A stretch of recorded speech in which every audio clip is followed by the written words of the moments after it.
don't you say nothing, Dub. I know you about to say something. Don't you say nothing. Don't you say nothing. Yeah. Ring Ropes and Turnbuckle podcast coming up next. We got Dynamite Jackson. Damien Jackson's in the building. We gonna talk that talk coming up next.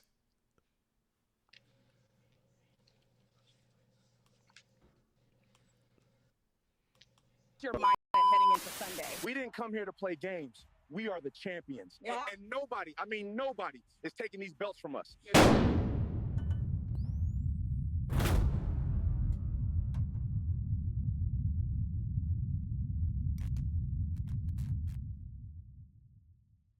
You want the best?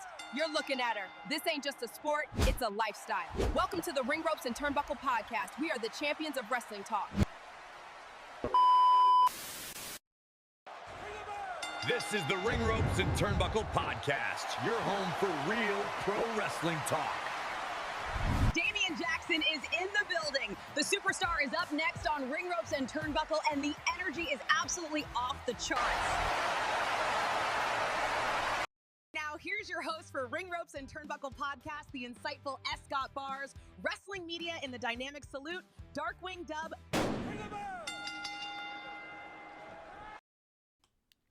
Yeah, we back.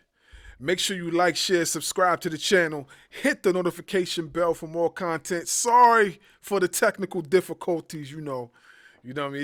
It's been a long day. Hey, don't you say nothing. Don't you say nothing. Don't you say. Hey. Oh, I was about to get you, bro. I know you was. Special guest, Damien Jackson is in the building. Let's give a round of applause. Yeah. How do we start off? So First off, I want to know. Hold on. I want to know about these nicknames. These nicknames: panty dropper, showstopper, troublemaker, risk taker. Come on. Dive into that a little bit for us. I will say, self-proclaimed. Every single one of them is true. Every single last one of them is true. Simple as that. Now, it sounds like you a bit of a player. You got. I will admit, go ahead. those days are behind me. But everything else in there. It's all good, bro. It's all good. I had to ask that one first. I had to get that one out of the way because the other day I was looking and I'm like, all right. I'm gonna lead off with that one.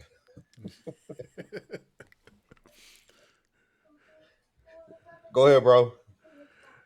Yeah, well, I wanted to start off with your origin story. And I also know, too, that you have a rivalry with somebody as well. So I want to lead off with this origin story into the rivalry. So I want to know what brought you to professional wrestling? Okay. For starters, I've been into wrestling my entire life. My dad, as soon as I was born, in fact, I'll tell you this. Before I was born, I want to say it was 2000. I was born in 2001. Mom and my dad, when my mom was still pregnant, they went to SummerSlam 2000. I believe they was in Raleigh. And, obviously after I was born, my dad being a big fan, I just been put in front of wrestling my entire life. So jumping off of bunk beds, wrestling all the kids in the neighborhood, doing stuff I wasn't supposed to be doing, like all, the whole nine, like, and then getting into wrestling, started out with my cousin, AC. So I was looking for professional wrestling schools, and a lot of the ones I was looking up, AML, Firestar, those were like very far at the time. I didn't have my own car. I was still, I want to say, let's see, that was 2021. So I was probably 20 at the time. Uh, so my dad, who was actually friends with Chili Willie from ECW, hooked me with a guy that had a ring, and AC was there, and I was like, wow, like small world, you know what I mean? So day in and day out, there's been a lot of guys that come through there and left, but a lot of the times it was just me and AC in there every night, just wrestling each other, wrestling by ourselves sometimes. Like I said, people are going in and out all the time. Either they can't handle it or whatever the case may be. But for the majority of me coming up, it was just me and AC, just banging every day. So was that would you consider you and AC like rivals like in the sport or just competitive in a competitive nature or whatever? Um, we've been going through a little ups and downs recently. I mean, we're a tag team right now, so Mm-hmm. you know, see that going away anytime soon. Mm-hmm. But but yeah, like I said, we pulled a couple pranks on each other recently. Mm-hmm. Him leaving me to fend for myself. I tried to do the same. My heart just wasn't in it, and I had to come in for him. Mm-hmm. But yeah, so and on that topic, this Saturday, December 13th, and I believe we will be in Raleigh, North Carolina, at the DCW Asylum, and we will be defending the DCW Tag Team Championships against the Dawsons. This will be our third match with the Dawsons.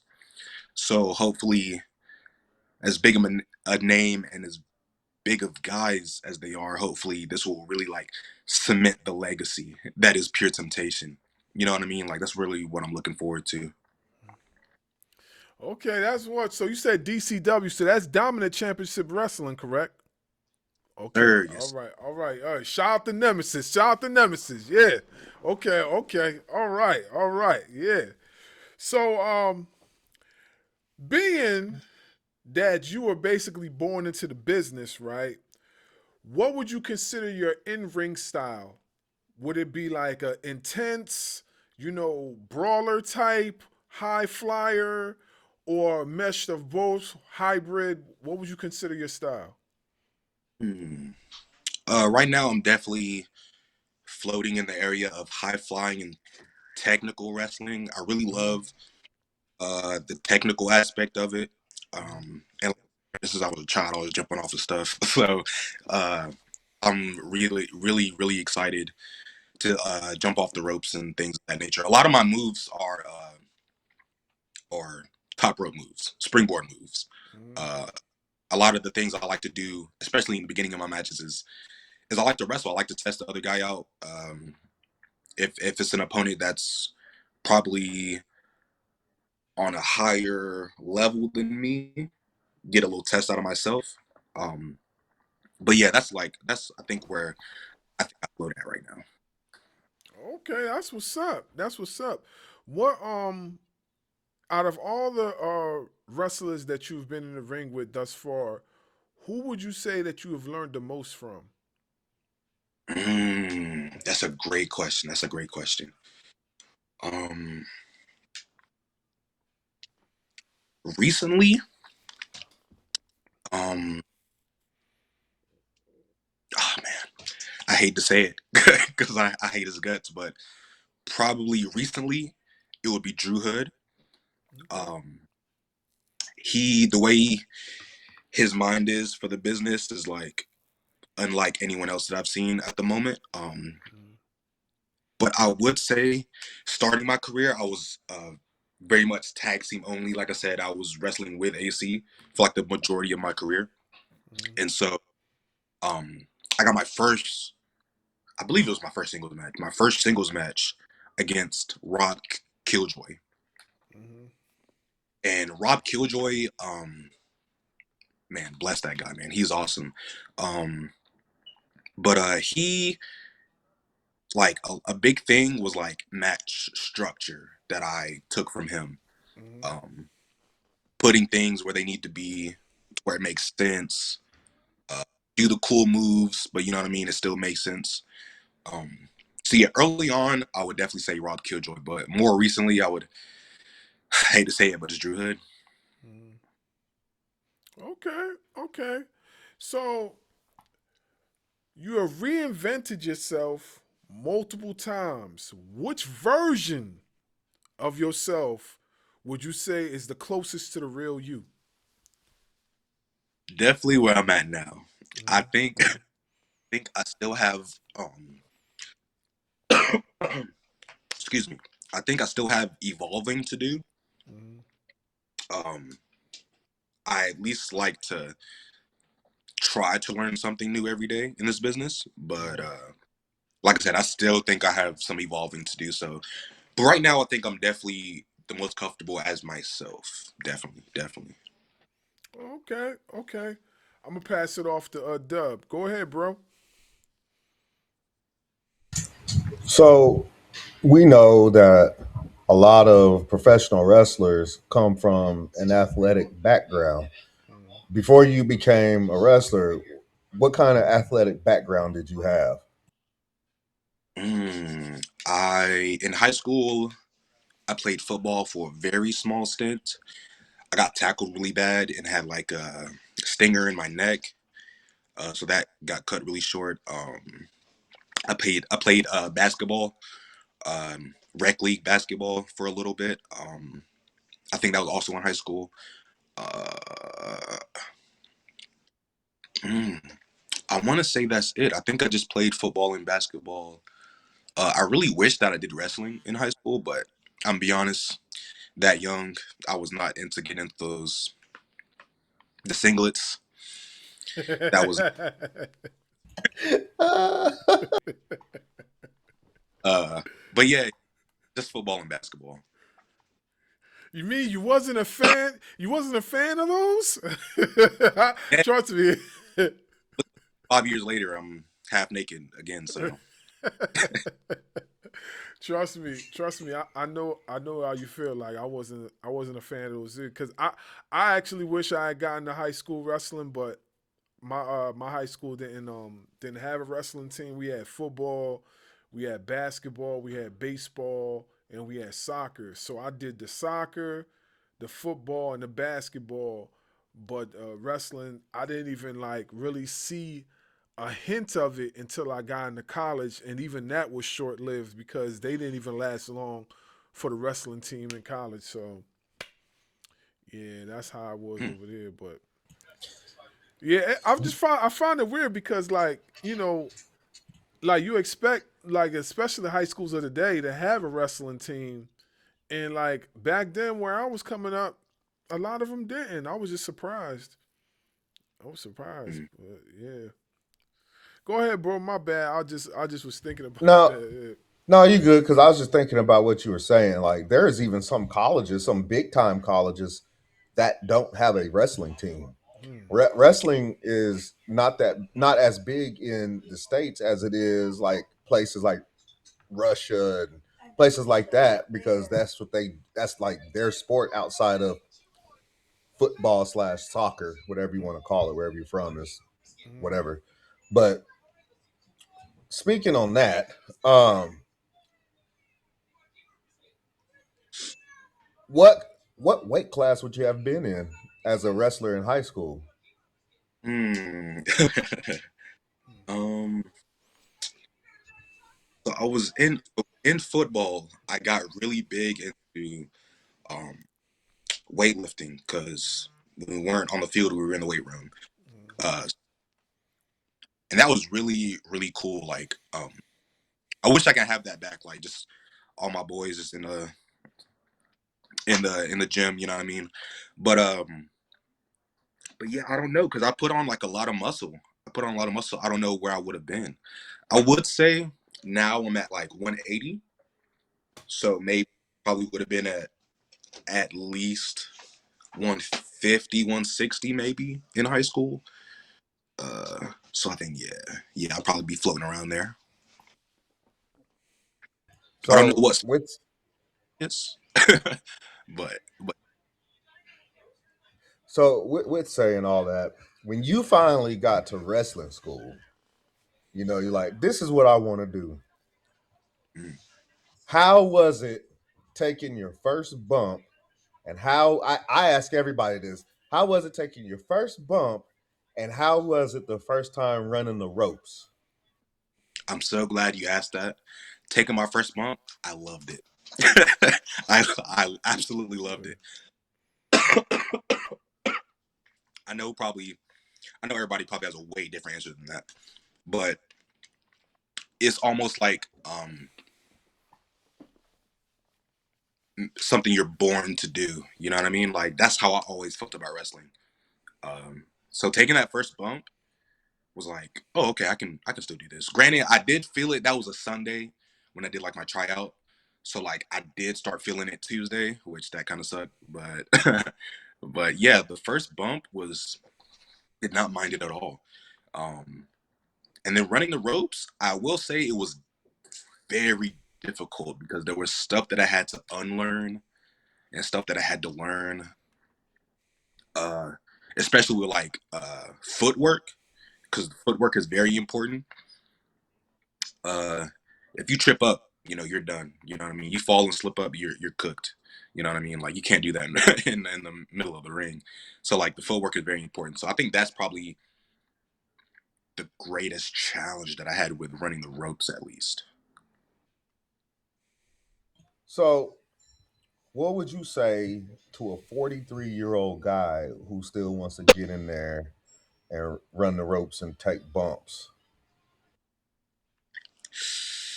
What would I say to him? This guy. Right, immediately. Before you do that. You know Before why I asked you that question, right? He's referring it to me because I said that's one of the things I wanted to do. I wanted to wrestle, and yeah, that's why he throwing the question. He throwing it at me. but it's not gonna be easy. Yeah. It's not. If you have the will, the mental fortitude, you can do anything. You know what I mean? Mm-hmm. But definitely, definitely, if you up there a little bit, just stretch before coming in because that's gonna help you in the long run. I honestly speaking, like because I hoop because I still play ball. I'm still actively playing basketball. So like I feel like I'll be all right. The mental part, I feel like I'll be good. Not saying that, not saying that it won't. It won't be. It will be easy because I know it won't. But I feel like mentally, like I've been through a lot tougher things than that. So I think like I could be able to handle it. Um, I feel like I also feel like too like the toughest thing for me is probably learning how to fall. I think that's Yeah. going to be the toughest thing for me, like learning how to train myself to like, you know, fall on my back. You know what I'm saying? Like that's what I think will be tough. I don't think that other stuff be that difficult. I think falling on my back and then getting the flexibility. I think that'll be another thing to my flexibility because I'm not as flexible as I used to be, but I'm still real mobile. But flexibility has never been my thing. So I know stretching. Yeah, I'm definitely gonna probably have to be stretching a lot. You know what I mean? I know Maybe for tall guys, it's really hard mhm, because you're a lot further from the ground. How tall are you? 6'3". You're tall, but you're not too tall. I don't think it'd be very difficult for you. It's not natural. I will say that. Like you're not Mm-hmm. supposed to throw your body at the ground. You know what I mean? So like, Mm-hmm. it's definitely a mental block you got to get over before you can like, really become. Mm-hmm. Yeah. So let me ask you this then, since we saying that, right? What what got you over that mental block as far as your bumps and things like that? Mm, I was just thinking about this recently. I believe I just don't, and I really should, because I do a lot of crazy stuff, but I don't have any. Hold on. I think my cat's about to jump up here. Please don't. Please don't. No, please don't. Please don't. uh, I'm so sorry. Question, because this guy. No, I said what was your challenge as far as the bumps when we was talking about the bumps? What Oh, okay. how did you get over that mental block as far as taking bumps and things like that and training your body to be like to say, hey, this is what I need you to do it. How many times did you had to go through that? So, like I said, this is probably something that I should have more of, but I think I don't have any. I don't have any bodily fear. Like I don't. I do a lot of flips, so like you've got to be really comfortable, like body control, things of that nature. So like I just think I just don't have fear. Like I have a lot of mind over matter. You know what I mean? Like that type of deal, to where like I just do it and I don't think about it. Mm-hmm. Carpe diem, I think, is the phrase for that. Mm-hmm. I think mind over fear is important because in that type of sport, like we've always said, it's a gladiator sport. So like if you don't have the mental fortitude to like withstand the type of punishment that your body's going to take, then you're going to break easily. We've seen so many people just try to get into the craft of professional wrestling, from celebrities down to sports athletes, and most of them break. Very few survive. Prime example, look at Travis Scott. He didn't last long, did he? There was probably a point for him where he was like, I don't think this is for me. Yeah, I don't. yeah. And not for nothing, it's very demanding. It's very Very. demanding. If you're gonna take the sport, you gotta take it serious. You gotta be all in. You know what I'm saying? And if you're not all in, then it's not gonna be for you. So I think when it comes to that, that's probably what hit him the hardest, because of the fact that he's a musician and then he tried to get into the sport of professional wrestling without understanding the demands that it takes as far as the training itself. Like I feel like the training itself is the hard part. The easy part is once you learn everything, getting in front of that camera and showcasing it. I feel like that's the easier part, because if you can't go through the training, you can't even get in front of the camera. You know what I'm saying? You ain't lying on So that one. yeah, for It is sure. first things. At least I was told like pro wrestling training was, this is not a hobby. Like this is your life now. Like you know what I mean. So like you can't treat it like a hobby. This is, you got to be eating, sleeping, going to the bathroom with this. You know what I mean. Like Mm-hmm. it's 24/7. It's got to be in your mind, because Mm-hmm. it's you can't take it lightly. Yeah, for sure. What do you think about people like I Show Speed, who have recently started his wrestling training? What do you think about that?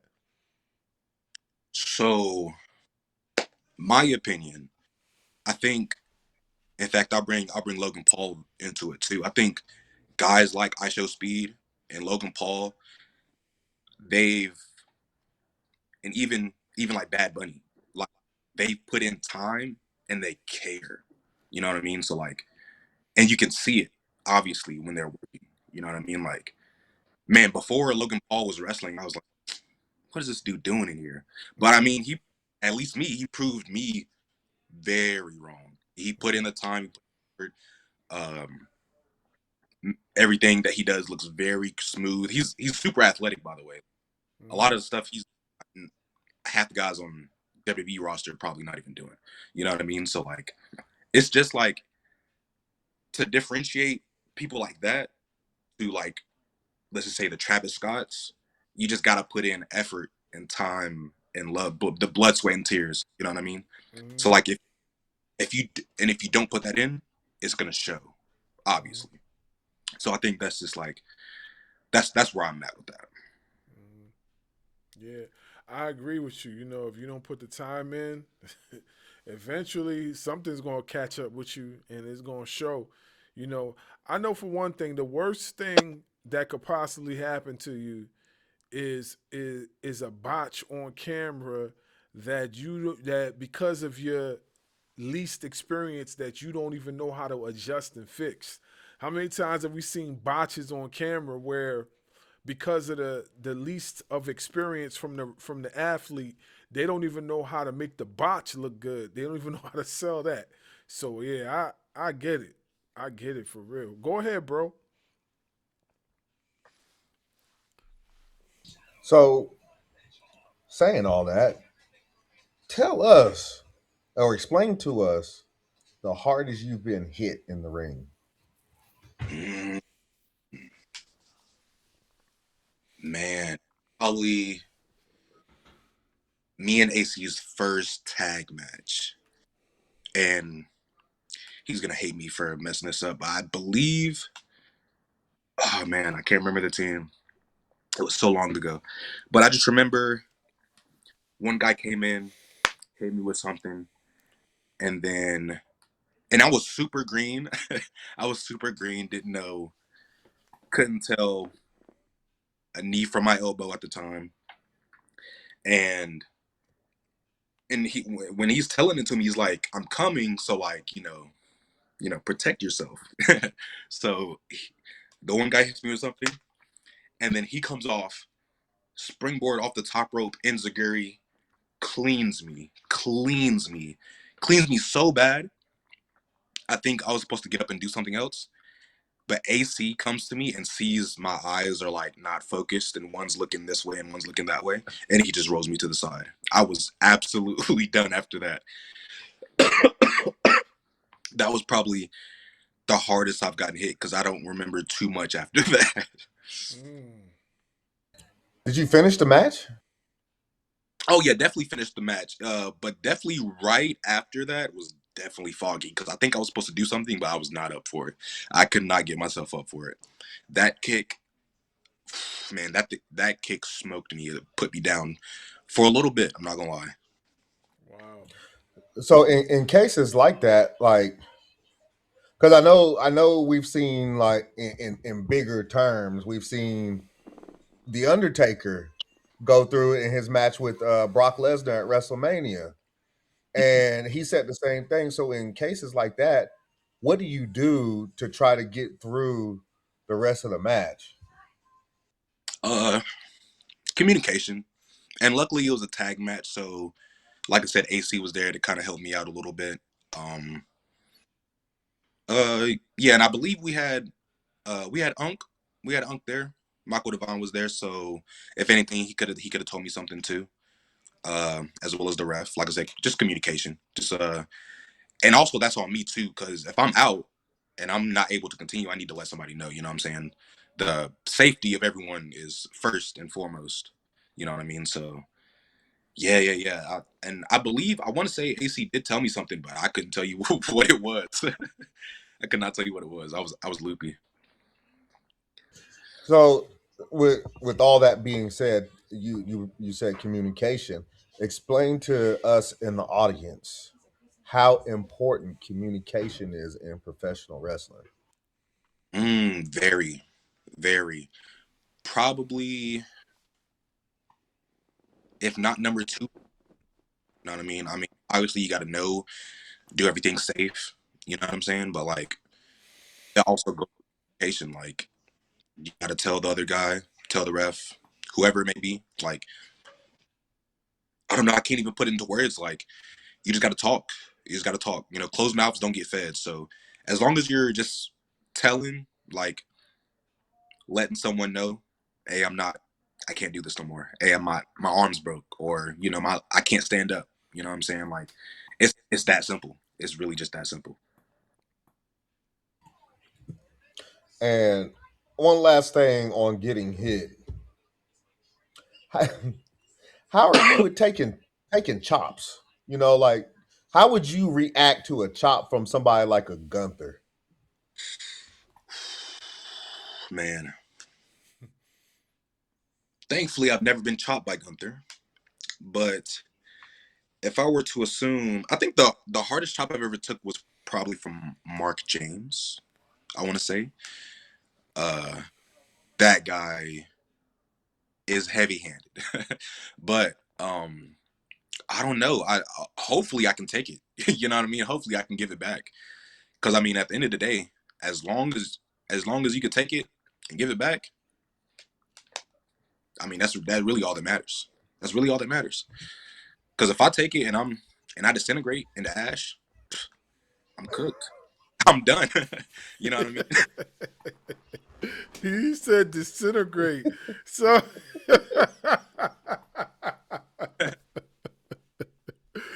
oh man, that's rough. If you take a chop and you disintegrate, that's rough. I can just imagine it in my head right now, like, like this, like Thanos with the Infinity Gauntlet, just. Oh, oh, oh man, that's that way to go. Oh man, yeah, that is rough. That is rough. That sounds terrible. I'm sitting here thinking about like getting chopped and then watching somebody just fall apart. Yeah. Just imagine like so we know Saturday night's main event, John Cena's final match, and he's Oh going man, against Gunther. Just to imagine if he. you can't do him like that. You can't do him like Ah, that. No, that's where I don't was going with it. That's exactly where I was going with it. Yeah, yeah, that chop is gonna hurt Xena for a few years. That oh man, chop, that chop is gonna hurt Xena for a few years. Like he's, Gunther's gonna make him not want to come back. Is what's gonna happen. yeah. Well, he's definitely going to enjoy that ambassador role that he's going to be playing now because that's his new job after stepping out of the ring. He's going to be a WWE ambassador. He just signed a 5-year deal. I don't know how much. I forgot, but he just signed a 5-year ambassador deal. So, yeah, that's a great way to audition for it. Yeah, yeah. Have you real quick, bars? My bad. Have you ever been in a death match? And if so, what do you feel about it? Ooh, I'm too pretty to be in death matches. I'm gonna be honest with you. I'm be very honest with you. Too pretty to be in death match. I will. I've been in matches with weapons. I've been in ladder matches. I've been in DLC matches, doors, ladders, and chairs. I've been in a steel cage ladder match. As crazy as that sounds. But yeah, no, I don't think death matches. Not. Mm-mm, mm-mm, mm-mm. This man say he too pretty. Right. My ear is too nice. My face is too pretty. Cannot do that. Cannot do that. You mean to tell me you wouldn't want to fight with a light tube or some barbed wire? I'm maybe if there's like 6 extra zeros, I'm there. I'm there. But like that's the only conditions though. That's the only conditions. Hey, I'm right with you, man. I'm not. I like what. Don't get me wrong. I like watching death matches for the entertainment purposes, but to ever participate in one, nah, I don't think. I don't think I would want to do that. You know what I'm saying? Can I say something real quick about that? Go ahead. Death matches ain't for black folk.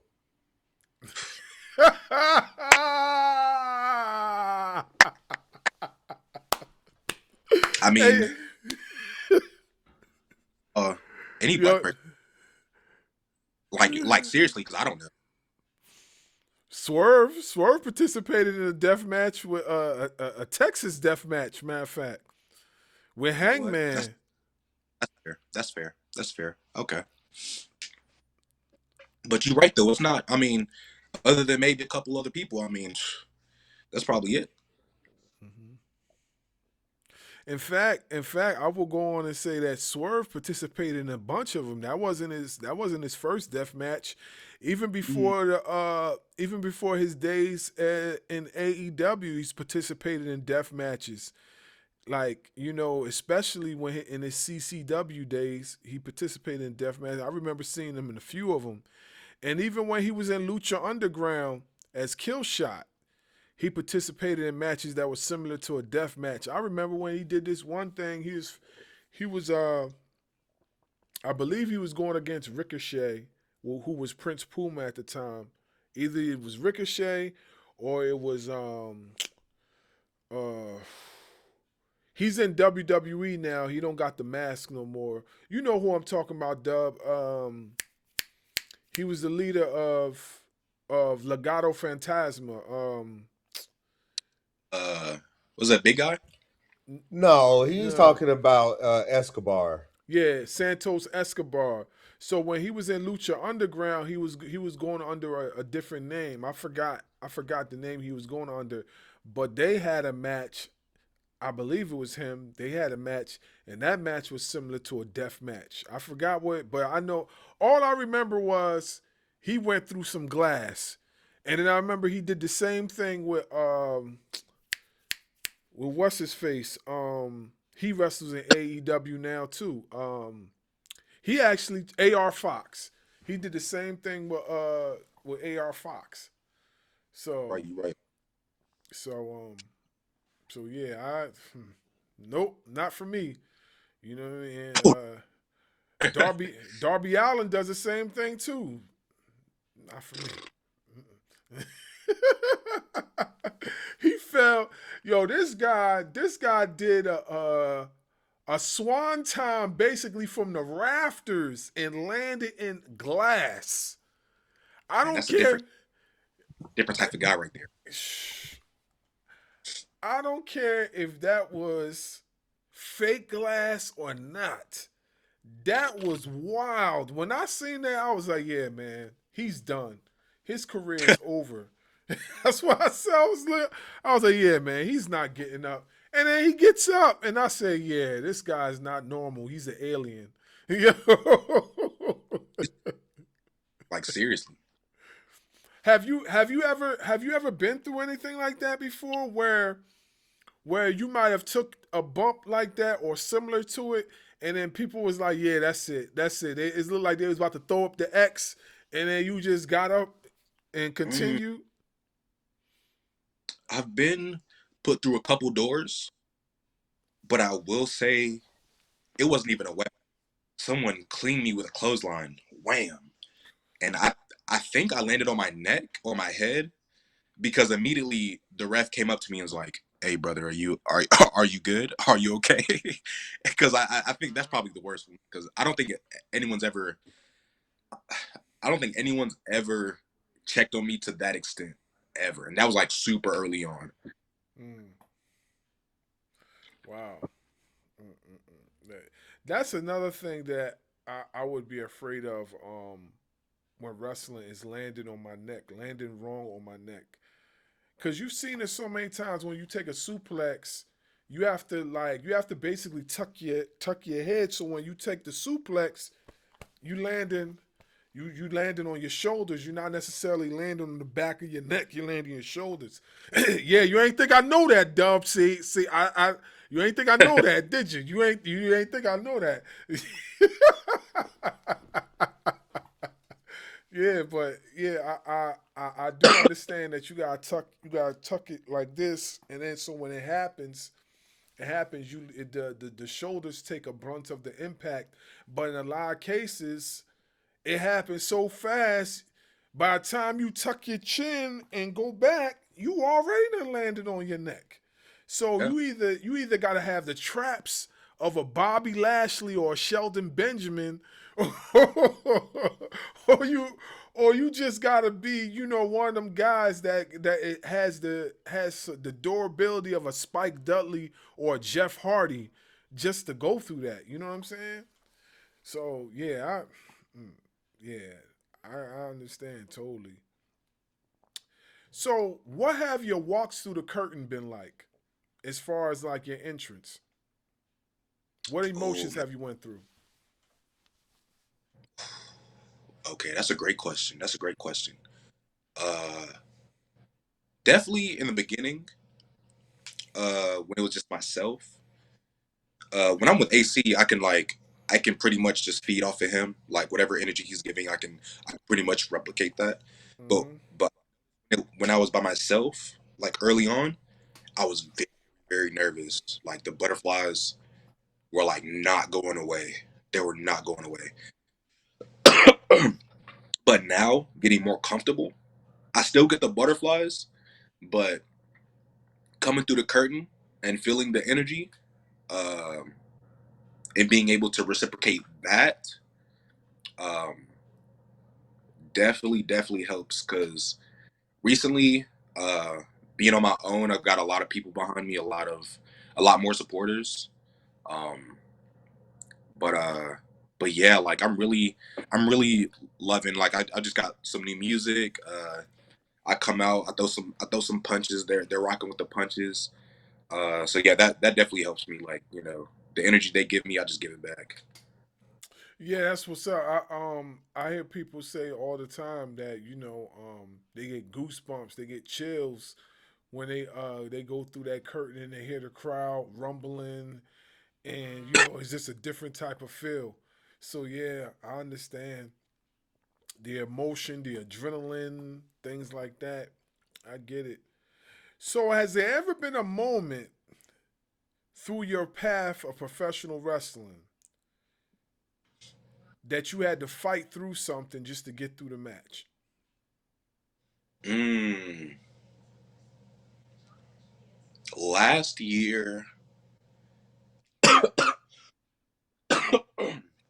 last year, South Carolina. I want to say it was September. Mm-hmm. I could, like, I know, and I like to do top rope moves. I come off with a springboard. The guy slides right under me. I miss him, and instead of rolling properly, I rolled right on my shoulder, and I think my left shoulder. And I didn't pop anything. I didn't break anything, but it was definitely like sprained. I was definitely like the range of motion was clipped a little bit. Uh, but yeah, right after that, he gives me a Death Valley driver, and I think I'm supposed to make a tag after that. I think it was a 6-man tag. Um, but yeah, after that, I was like, I'm done. I'm done. Like I can't.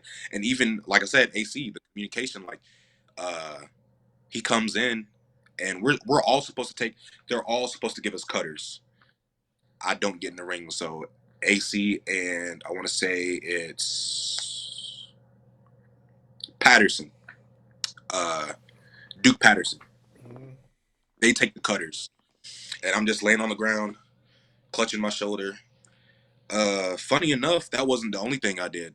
That wasn't the end of my night. So we're supposed to come out during the main event and do a little beatdown on Don Furio, and I'm like a little taped up now, so like I'm kind of this it's kind of starting to swell. So like if I move it, I'm in a little bit of pain.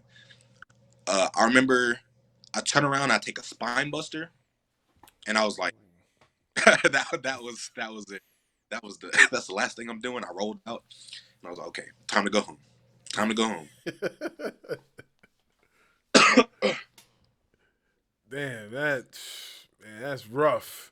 That's rough. So basically, you were already injured, but you had to come back out and finish whatever segment y'all had to go through, and then you ended up taking another bump on the previous bump that you already took that got you in the situation in the first place.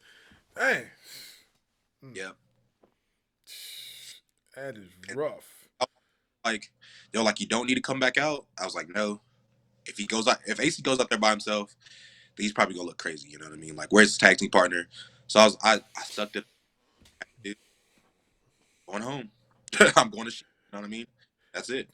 Did you have any other of your peers upset with you, like off of something like that? Because I know sometimes when things like that happens, it kind of throws off the match. So when any of your peers like, "Dang, what was you doing out there?"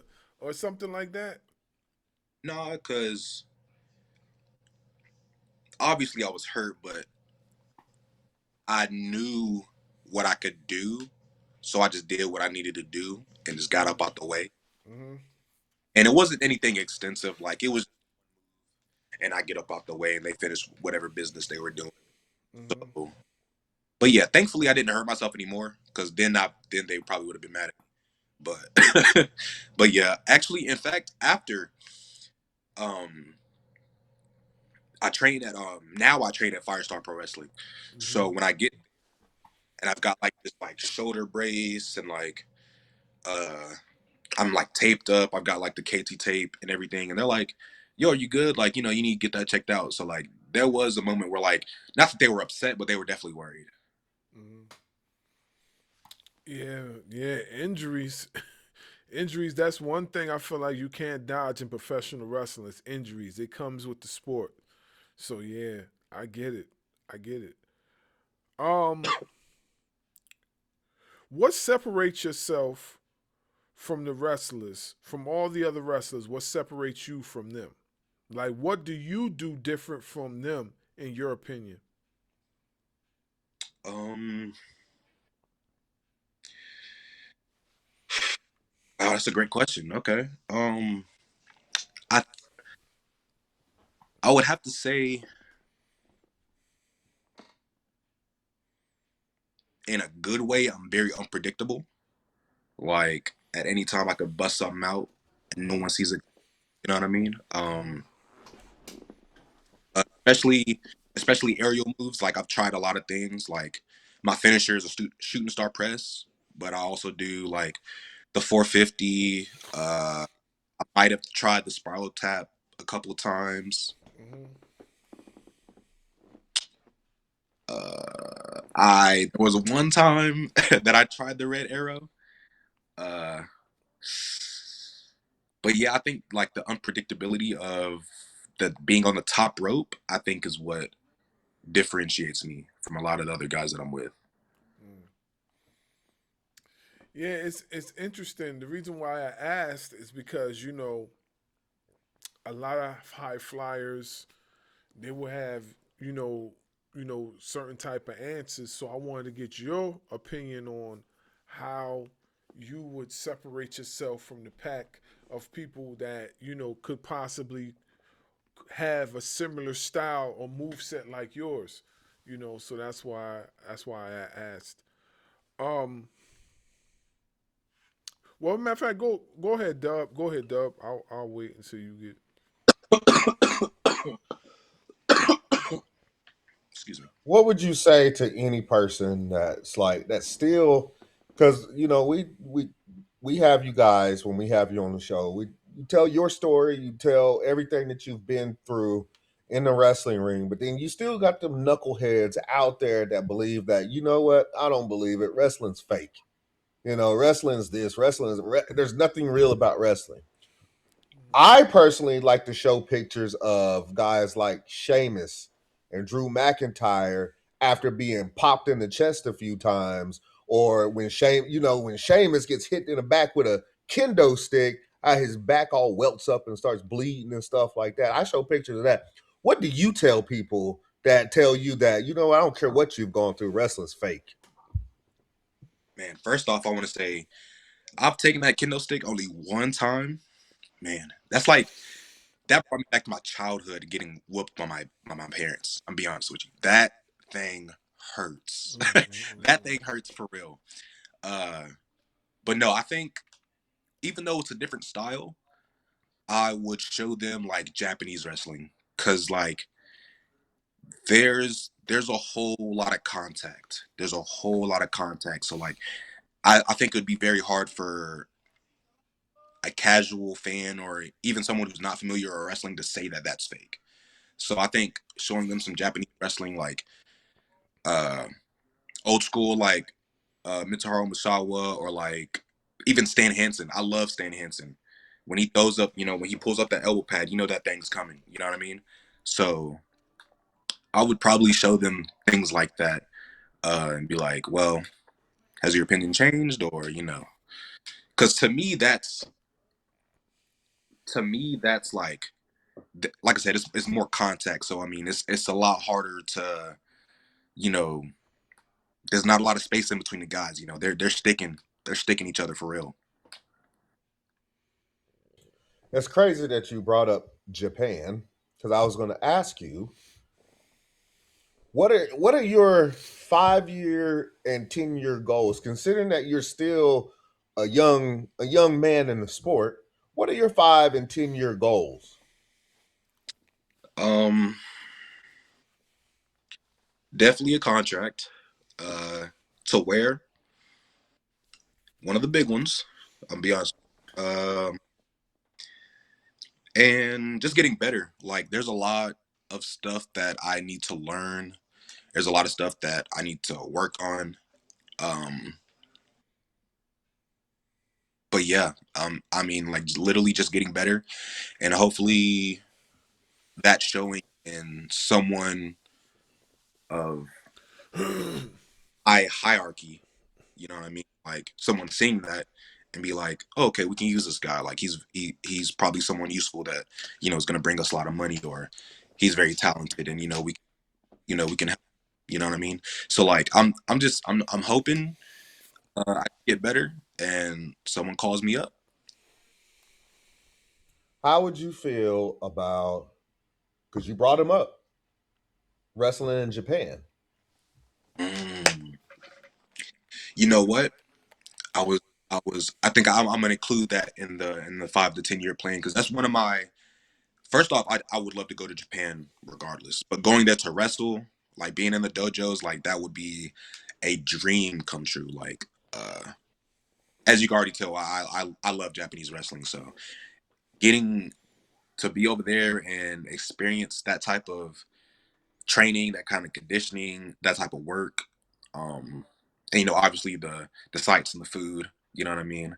Um, yeah, yeah, that would be a dream come true, honestly. Like that's definitely like, especially in my list of places that like I'd want to go. That's top one. That's top one.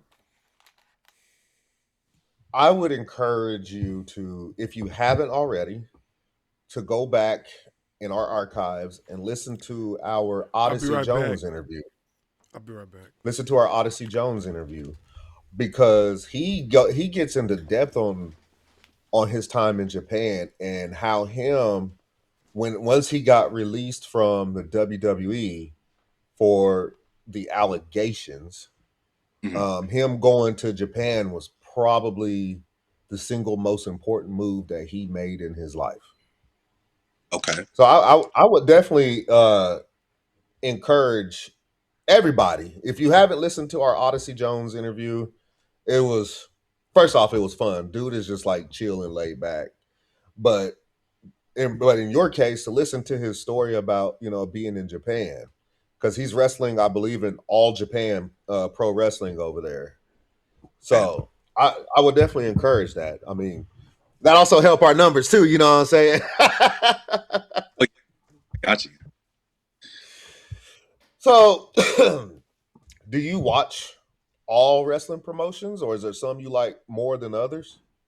Mm, I'm not watching entire shows. I'm be honest with you. I've even kind of, just because I'm so busy, I don't even get to watch like Raw, SmackDown, and like AEW, those type of things. Like, uh, but I do have my ear very close to the streets for the independent wrestling. Mm-hmm. So, in fact, a lot of places that I haven't wrestled for, but that I love to wrestle for.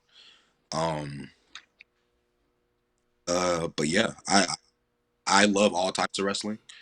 Um, I'm a really big fan of Japanese, obviously, Joshi wrestling. Um, I'm just now, well, not just now, but like I've gotten really into like the European scene. I think a lot of those guys are great. Um, Mexico is cool. I think nothing's promised, but there might be an opportunity for a Mexico trip. But I'm gonna just leave that in the air for now. Um, but yeah, like I love all types of wrestling. I love all wrestling. So, what are your thoughts on the British strong style? Um, I think they've got it's a different style, but I think it comes back to like Japanese, to where like it's very snug. There's not a lot of space in between the guys, like, and they're very technical. Like wrestling, like pure wrestling, is very very prominent. Um, Zack Sabre Jr. is like my favorite example, because like he'll wrestle circles around the guy for like 8 minutes. You know what I mean? Put him in a pretzel, you can't do anything about it. So that type of stuff is like what I love to see. You know what I mean? Like, cause I'm that's half of my game, is the technical aspect. So like, if I see something, I'm definitely gonna try it out. I feel you. I feel you. So, what are your pros and cons of the WWE style, and then your pros and cons of the AEW style? Because I believe, and I'm sure there's a lot of people out there that may disagree with me, and that's perfectly fine. WWE style is a lot different than the AEW style. For sure. So, what are your pros and cons of both styles? I know you say you don't get a chance to really, really sit down and watch it, Yeah, but yeah. I will say I'd be pros and cons, but the way it was explained to me is like, just say for instance WWE, they're gonna be more worried about you hitting your time, because at the end of the day, that's entertainment, that's TV. You can have whatever match you want, but as long as time, everything's gonna be okay. For AEW, um, they're more okay. I'm gonna put on a great match, and that's the end of it. Like, I'm gonna put on the best match that I can every night, every week, and you know, and you go from there. Like, there's not a lot of. I'm not gonna say there's not any strictness or like formality or anything. I'm sure they have times, obviously, but the way it was explained to me is AEW, go have a great match. WWE, please be on the time. I brought that up to ask you. Follow up is, where do you see yourself fitting the best? Mm, okay. Um. So WWE wants you to hit your times. Me personally, I would like to have the greatest match I could possibly can. So if it came down to it and I had the choice, it would definitely be AEW. I think that style suits me a lot better. Um, I think there's a little bit more freedom, because, like I said, like, that's what Tony Khan's all about. Like, he just wants you to go out there and do great, do absolutely fantastic, and he's not gonna have a problem. So I think AEW with their style, just going out there, being hard hitting, great match, have the people into it. I think um that overrides what I would like to do in the ring. Like, that's more my style. I want to entertain everyone. So as long as I get to do that with whatever parameters I have, that's all that I got. Now, do you see that changing just a tad bit? Not a lot, not a lot, because we know WWE is that old man that's stuck in its ways, right? And you got AEW, that's the young buck that's willing to just go out there and do any and everything to put on a show, right? But if you look at NXT, where we're seeing more risk taking, i.e., Javon Evans, Leon Slater. I know he's in TNA, but he's been on WWE TV a lot. Would you fit? Who? Okay, I take that back. Explain how a match would go between Damien Jackson Mm. and Javon Evans. Oh, wow. Mind you, it's WWE, WWE style. So how would you guys incorporate what you guys do best to fit the WWE mold? And Okay. then I'll take it a step further. I'll move it to AEW and pair Damien Jackson with Ricochet. Man, these are dream matches, by the way. These are dream matches. I don't think I ever got to wrestle Evans when he was still on the Indies, so and then Ricochet is like a guy that I look up to. This is awesome. uh um our match in NXT. Damien Jackson versus Javon Evans. Um I'm thinking he comes, that boy's bouncy, gives me the little Hurt Rana gimmick. I come up, I drop kick him, they go to commercial break. We come back from commercial break. I got him in a chin lock. He gets out. He drop kicks me. He frog splashes me. I kick out. Commercial break. Back from commercial break. I see what you're doing. We come back from commercial break. I'm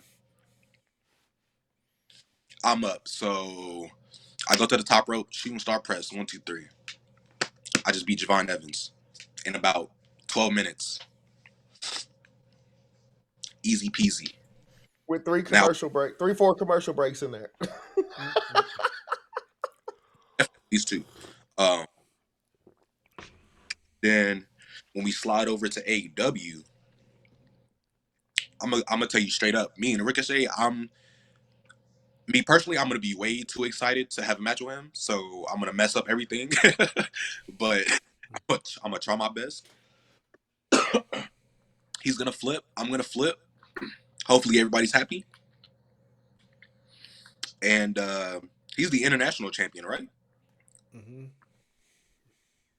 So by the end of that match, we're having. He is the national champion. He is the AEW national title holder. Okay. Well, by the end of that match, we're having a new national champion. So Dynamite Jackson, new national champion after that one. After we do all the flips. Simple as that. He's speaking it into existence. He's speaking it into existence. You heard him. It. He's speaking. Hey, Tony, if you watching this right now, let him know. Book it. Book it. So, who is Dynamite Jackson's biggest nemesis right now? I'm going somewhere with this. It'd have to be Drew Hood. We recently had a 5-man. Yeah, I want to say it was a 5-man match. 5 or 6. I can't remember.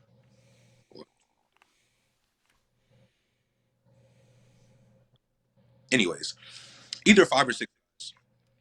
And already at this point, Drew Hood's been getting on my nerves. He's already attacked me with a chair a couple times.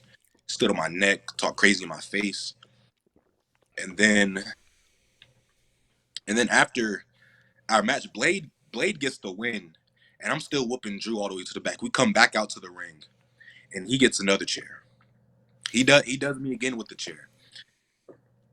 Wraps the chair around my neck. Takes a swing with another chair. Takes my head clean off. Took me out of the next box car. And in fact, maybe the show after that one too. But yeah, anyway, I'm ready to get my get back on him. So Devil, if you're listening, I'm on that ass. I just want you to know that. So, you've already kind of started it. My boy probably knows where I'm going with this because I like to stir the pot a little bit. He does. He gave me that face. So, Dynamite, let's hear you cut a promo on Drew Hood. Okay. So Drew, I want you to know. I want you to know something. Just because you're the devil, I'm not gonna be listening to you. Okay. Everything you said to me in that ring with your foot on my neck, it resonated with me. It really did. I'm gonna be honest with you. And you said something about me being the voice, me being the heart of Firestar. Well, I never make claim to that. If they want to say that that's true, then my heart is gonna beat for Firestar, and I'm going to speak. I'm gonna yell for Firestar. And if that means that I get to get even any closer to you, that's all I need. That is all I need. Just watch your back, watch your mouth, and the next time you get in that ring and decide to talk crazy to anyone, not even just me, just know what comes around goes around. I hope you heard that. Hey, the homie Damien Dynamite Jackson, he want all the smoke. All He, of it. he giving you the he giving you the Shao Kahn laugh right now. Diabolical.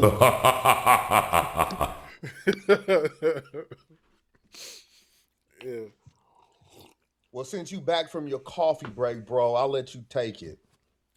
Yeah, had to go upstairs and check on the youngins real quick because I heard something, so I had to make sure they was good real quick, and then I get me a little coffee. But yeah, so being that said, let's talk about some stuff outside the ring.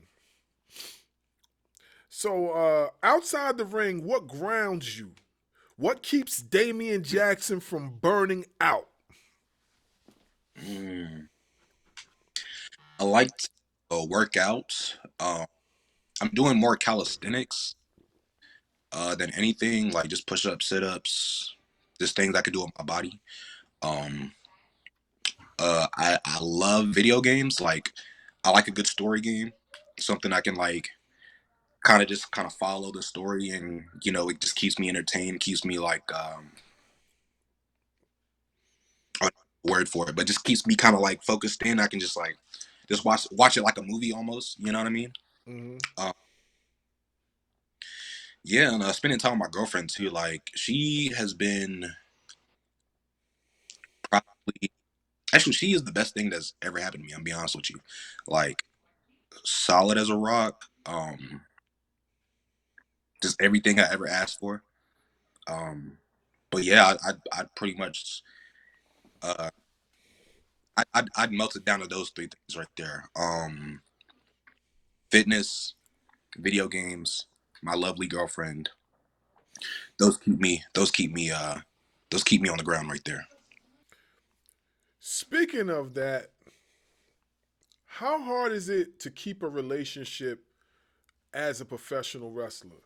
Because you have people that are in the business that are married, engaged, or have a girlfriend like yourself, or want to establish a relationship or have a life partner, but the timing is rough because of their scheduling.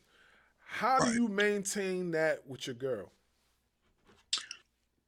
She's very understanding. I will say it was a little bit hard at first because like when we were ladies man a little bit, so like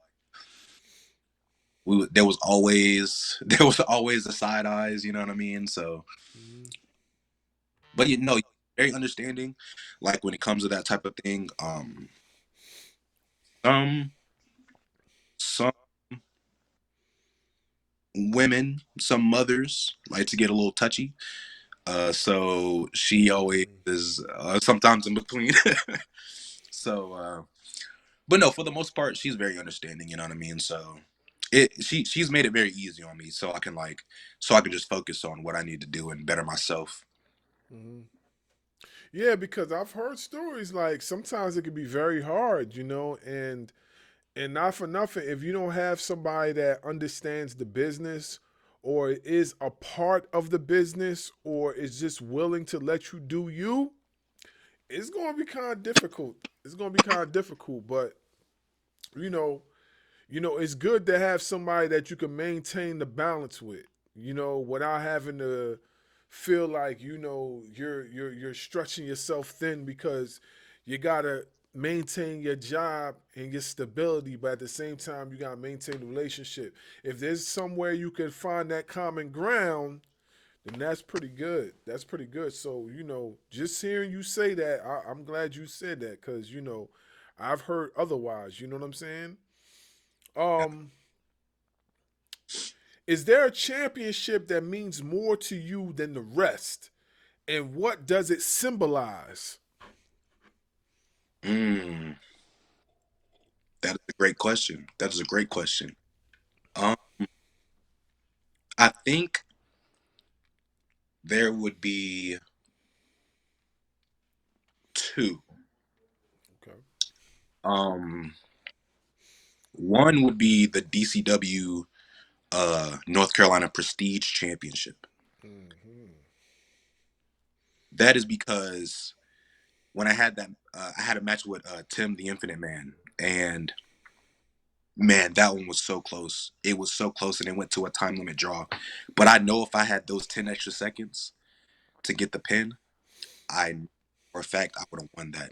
And that title, especially after that, it just, for me, means that I belong. It means that I belong in the prestige division. It means I belong uh, as a talent on myself, that I can hold my own in the ring, especially with Tim. That was probably, as of recent memory, that was probably one of my greatest challenges in the so yeah, that means a lot to me, just because how close I was to getting it, and not just getting it, you know what I mean? Um and then the second one would be the Firestar Southeastern Championship. Kind of for the same reason. I've never gone for that one, but I think that would definitely put me up in the rankings. You know what I mean? Like that would allow me to that would allow other people to see, oh, okay, he might be ready for the heavyweight title, or hey, maybe we can put this on him and he'll carry it like a champion. You know what I mean? Mm-hmm. So um and that's not to say I'm not going for heavyweight titles. You know what I mean? I'm just using these as stepping stones. Not that they don't mean anything, but that the Intercontinental title, that's always the stepping stone to being the world heavyweight champion. So that's just how I see it. I know if I get that, I'm just one step ahead. I'm getting where I want to go. Yeah.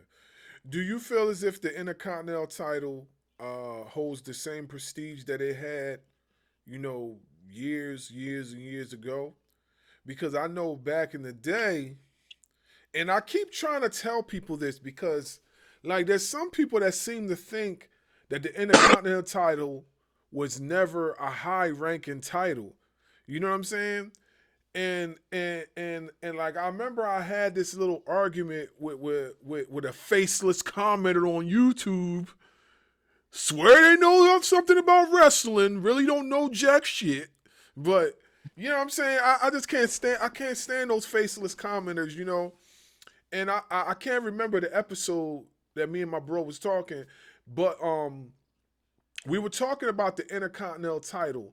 Matter of fact, nah, I remember now. It was our interview with Ahmed Johnson, and one of the commenters spoke about the Intercontinental title because Ahmed Johnson was the first black champion in WWF history.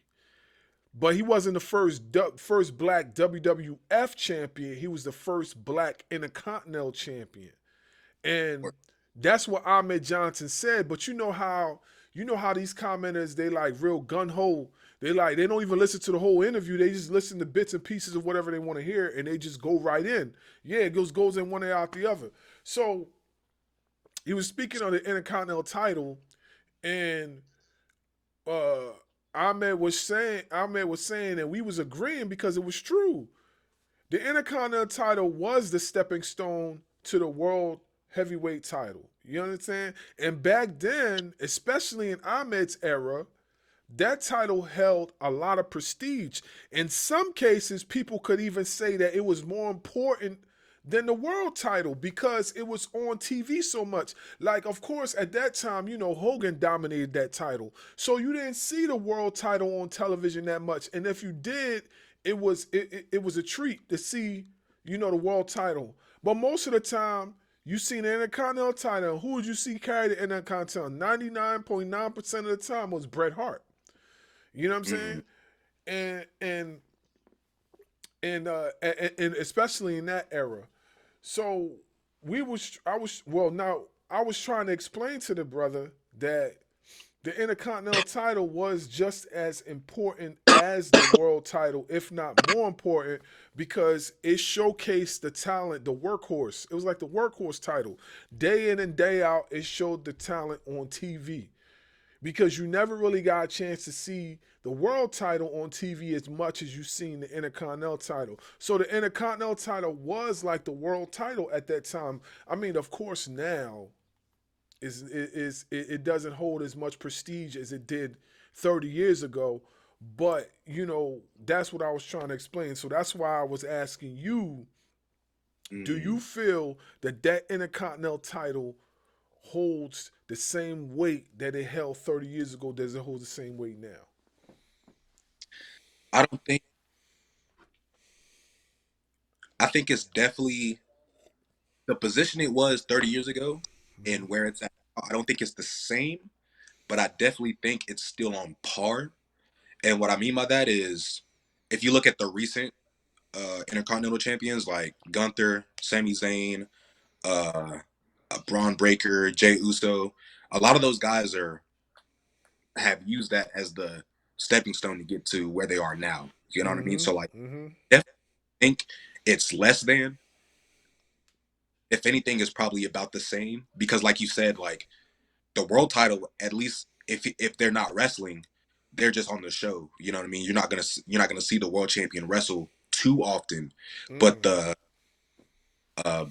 the Intercontinental champion and the U.S. champion, they're the champions you're gonna see a lot more often, especially on TV. Mm-hmm. So Mm-hmm. I do.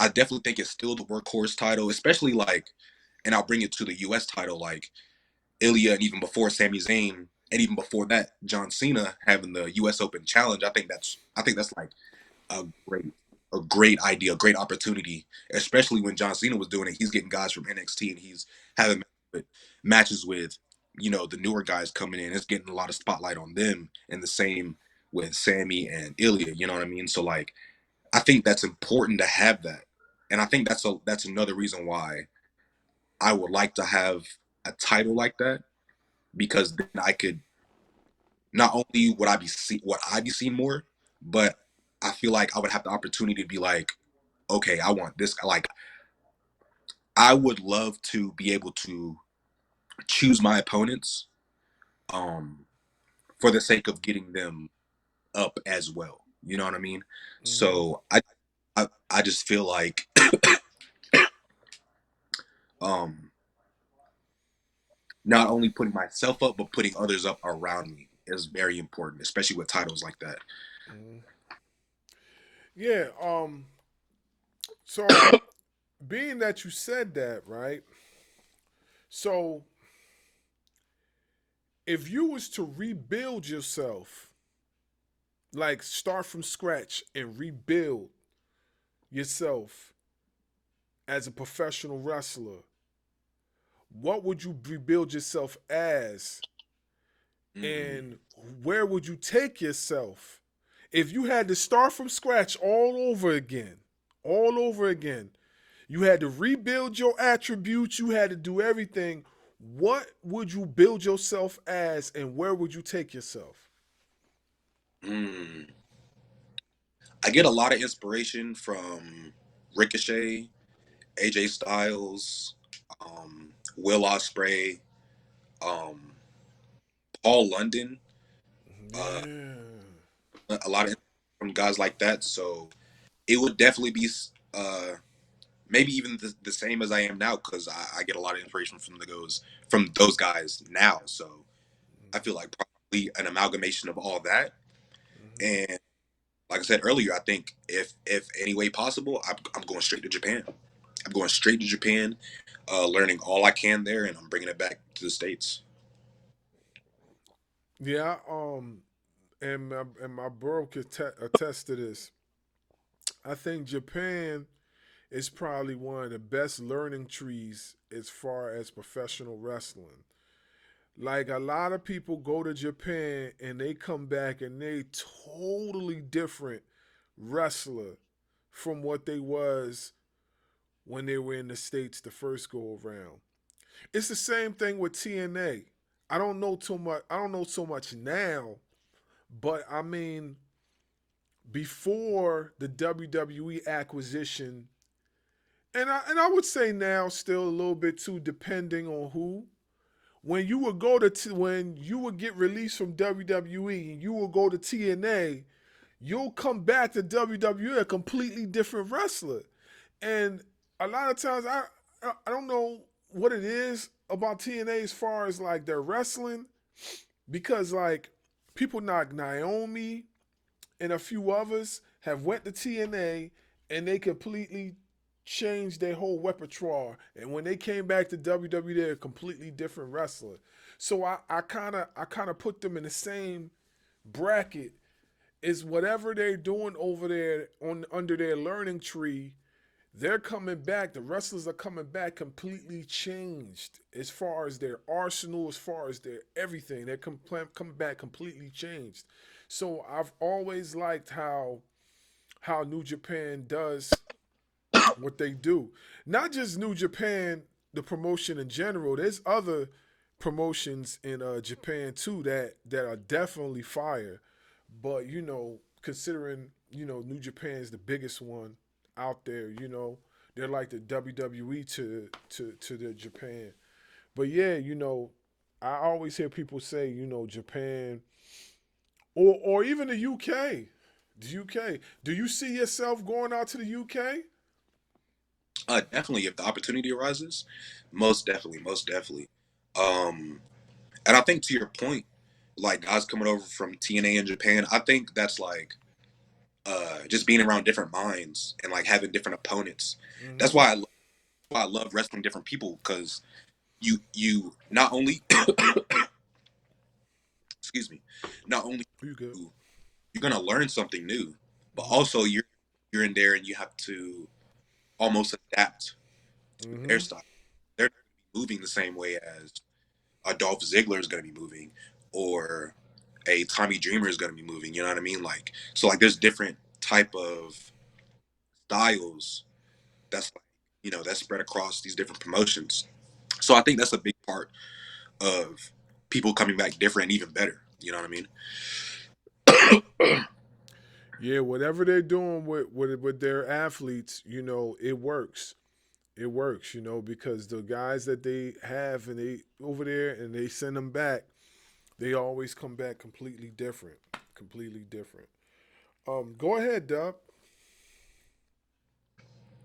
Yeah, I've already when you left to go get your coffee, I did uh, tell him, well, not tell him, asked him to go check out the Odyssey Jones interview because he gets into being over in Japan. Um, so, how did you get in touch with Nemesis to be part of dominant championship wrestling? Mm. So at first it wasn't Nemesis. So at first, when Chili introduced me to the guy that his name was Dan Wright, and we don't do business with him anymore. But that was the guy that first trained me initially. Um, so yeah, that was my introduction. I met with him. I had like a small tryout. He saw me take my first bump, and like I said, I took it very well. So like he was like, well, we'll have you starting whatever day, whatever, you know what I mean? So, uh, yeah, and it was a barn. Man, this is so horrible. It was a barn in his backyard with a ring that his dad had made, all wooden, and it sucked to bump in because it was all wood. So in a regular ring where like it's mostly metal, uh, the beams, it's not a trampoline, but the beams have a little bit of give to where like it'll kind of go with you a little bit. It's still gonna hurt, but that wood did not budge at all. So being in that ring sucked. It was very cold when it was cold. It was very hot when it was hot. But that's the good thing about training there is now I'm very comfortable in all kinds of conditions wrestling. So that's one good thing that I took out of there was, you know, I've wrestled in the heat, I've wrestled in the freezing cold. So there's not much that can really deter me, you know what I mean, from being inside of a ring. So, what attracted you to DCW? That's pretty much my home. That's definitely my home. Like I said, that was it was Dan before. Um, then some things happened. Now I'm in charge, so I've been tag teaming with AC for a while. So we started out uh tag teaming there consistently. Um, we are also, man, it took us so long to earn those tag team titles.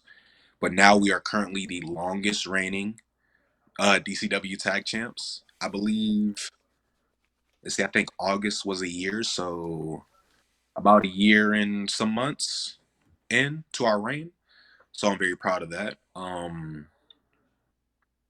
Yeah, I mean DCW's my home, like for, you know, that's pretty much it. Um, uh, Uncle Mike definitely helped a lot. He was the one training with us. Um, he showed us a lot. Like I said, it was pretty much me and AC every week. If it wasn't anybody else in there, it was just me and AC uh, trying to get better. Uh, but yeah, that's pretty much the start of all that, of DW and all that. I mean, we came from, if you could see our first show and our shows now, it's like a completely different production, completely different space. I mean, the vibes are different. Um, I mean, we look like $1 million now. Like it's very, at least in my opinion, it's very like it's very what's it called? Intimate. Like our spaces are very intimate, so we're really close with everyone. And that's what I really like about it because you know, that goes back to, you know, you can't really call this fake because I mean now you're really seeing it. You know what I mean? You're really seeing the hits. So so yeah, I love DCW, by the way. I love DCW. So, being that you're at DCW, have you heard any from Darius Lockhart about wrestling for Ashe? You know what's, oh man, you know what's so funny about that? I have been I have been trying to go to an Ashe show for the longest time, ever since they first started doing their shows. But every time, every weekend, I'm either already booked, I'm busy, I just can't go, or just some other trouble. But I would absolutely, I mean, come on. I would love to go to an Ache show. You know what I mean? That's like, that's definitely one of the places I would love to go that I haven't been to yet. Well, you heard it. Boss man, Mr. Darius, Mr. Lockhart, whoever's over there, Caprice, somebody, holla at this man right here. Get him on the show. Do Call you have him. a relationship with Caprice Coleman? Because I was looking at Firestar Pro Wrestling's roster, and Caprice Coleman is on that roster. Do you have a relationship with him? Yes, we aren't super close, but I've definitely had conversations with him plenty of times. But yeah, I'm yeah, we've definitely talked sometimes. Oh yeah. I mean, he is the commissioner over at Ashe. Just throwing that out there. Mm-hmm. I think I know who I will be talking to for that. Absolutely, absolutely. Because we are pretty versed in Ashe. I mean, we keep up with it. We've recently had Nemesis on our show also, and we're going to be working closely with Nemesis too, and with you guys over here in DCW. You're actually the first wrestler that we've had on from DCW. Oh, that's all. Yeah, and I know Nemesis was gonna try to help us get more of you guys on there. We're gonna be covering the show that's coming up. We're gonna do a review on that show, so we're gonna be definitely watching you closely. Yes, sir. Hopefully, we retain the tag titles against the Dawsons. It's gonna be a tall task, but I mean, we beat them twice. I think we can do it again. So, oh yeah. So since you're in a tag team, give me or Mm, us your Mount Rushmore of tag team wrestlers. man, I feel like this is a no-brainer, but like now it's got me thinking so hard. I think definitely number one. Not even number one. There's no order, but Rock and Roll Express, because first off, me and AC, we've met Ricky Morton, and every time we see him, he's like, "Why don't you steal our stuff? Why don't you steal our stuff? Just take her moves." So he's definitely a big fan of us. Um, so yeah, I'll definitely say Rock and Roll Express. He we've got a lot of inspiration from them actually. So Rock and Roll Express up there. I would have to say bringing it up a little bit. I would say the Hardys. They were, especially Jeff. I love Matt too, but I think especially Jeff because he was a high flyer. Had a lot of inspiration on me. Definitely a big imprint on me. Um, let's see. Four Horsemen. Four Horsemen are. I mean, you can't go wrong with Arn Anderson. You know, Rick Tully. Uh, let's see. And I would have to go the last one. Oh man,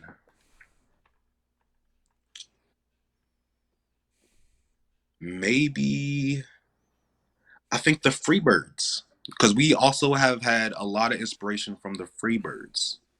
Um, so yeah. All the dancing, all the hip swivels, like we get. I mean, that's straight out of the P.S. Hayes textbook. You know what I mean? Uh, so yeah, I think that's my Mount Rushmore. Uh, Rock and Roll Express, the Hardys, Full Horsemen, and the Freebirds. And you know what I find so cool about that is the fact that you know your history at that. Like Mm-hmm. Mm, you could have easily be like, oh, we're gonna go with the Road Warriors. There's nothing wrong. I love the Road Warriors personally. They're in mine. But you could have gone with let's do more modern because you know most people would do more modern. Let's do the Hardy Boys, Edge and Christian, the Usos, and the Young Bucks. All great tag teams, but I like the fact that you know your history. For such a young guy, you Mm-hmm. know your history. one thing Excuse me. early was not only the history of wrestling, but everyone is already outside of the box. But then it's like, what are you really getting? You need to learn the box so that then you can be able to go outside of it and do your own thing with it. Because if you don't know the box, then you're just doing a whole bunch of stuff. And like I said, if like the boxes, it comes from generations and generations before, so it's important to learn that stuff so that you can use it and apply it in a current day way, and it still works. Yeah, I agree with you. I agree with you. It's important that you know your history, because a lot, not for nothing, but a lot of the moves that are being done today were created back then. Like the Rock and Roll Express, did a lot of high flying moves that are popular today. But people never paid attention to the high flying moves from tag teams like that back in the day. I don't know what it was, but now all of a sudden they pay more attention to it. But I'm like, well, Rock and Roll Express was doing that already. The Rockers were doing that already. Talk about, the Canadian Destroyer. The originator was Petey Williams, or he at least Don't was one.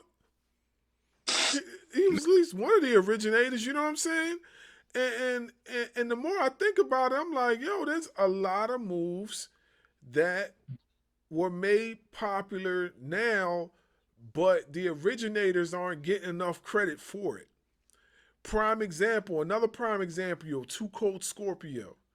Too Cold Scorpio was one of the illest high flyers in professional wrestling, especially in his run in ECW. Now, he had a short stint in WCW, and we talked about that when we interviewed Buff Bagwell, and we spoke briefly on that. But you never realize how good Too Cold Scorpio was until you go back and watch his classic matches. Like, this dude had a 5-star match against Chris Benoit. And don't nobody talk about that joint. Don't nobody talk about it. Nobody says anything. I'm like, yo, this dude had a crazy match with Benoit. Huh? There might be a couple. There might be a couple reasons for that, but Yeah. Well. Yeah. I know that. You know what I mean. Part self, but yeah, I know that. But you know what I'm saying. Like, now it's kind of like I don't. I guess because recently they kind of opened the floodgates and allowed some things to be spoke about as far as Benoit. But what I mean, it's a shame because he definitely had a dope match with Benoit. And if you go into his ECW run, a lot of those moves that he did were innovative. Like, nobody was doing those moves yet. And not for nothing, too, he wasn't like he was a small guy neither. Dude was like at least 225, 230 solid, and he was moving like a cruiserweight.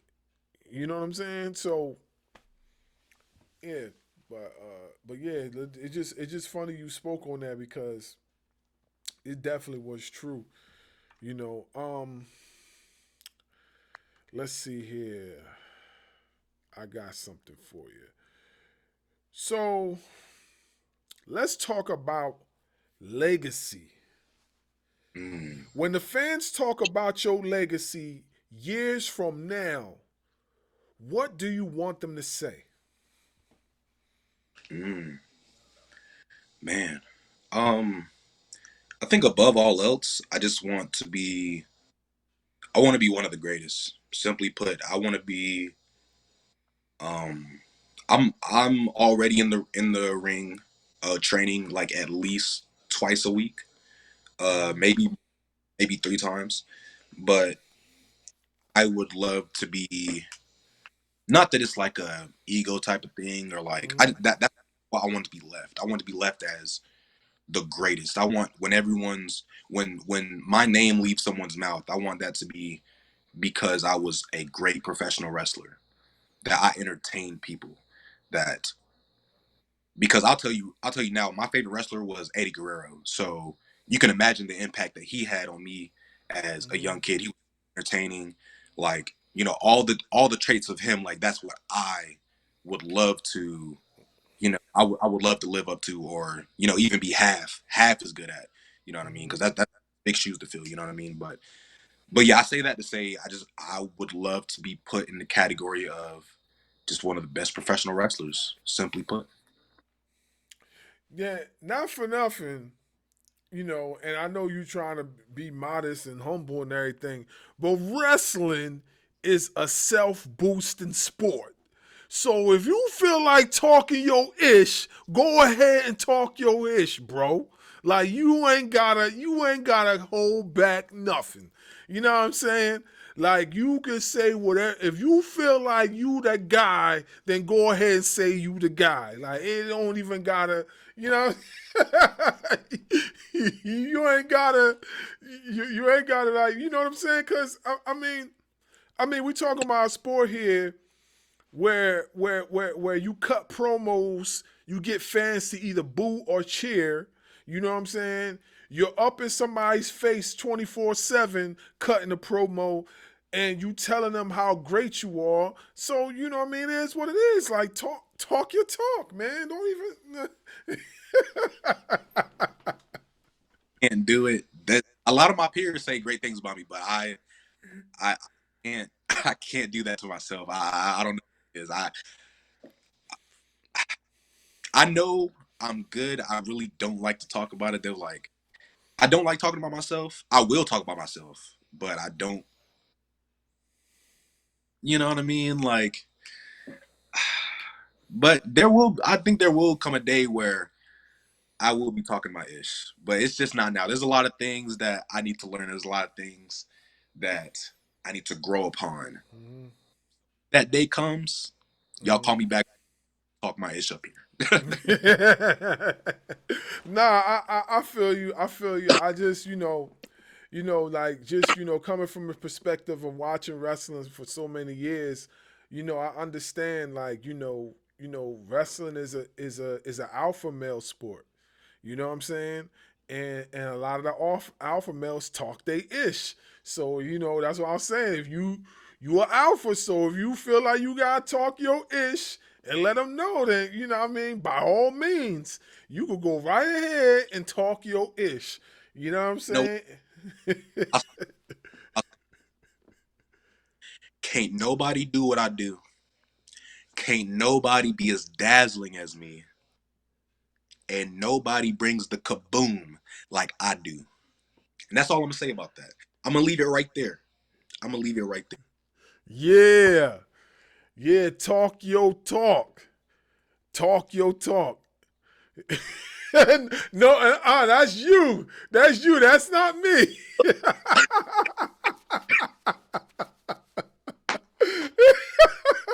That's you. That's not me. I don't be stirring the pot. No, that's you.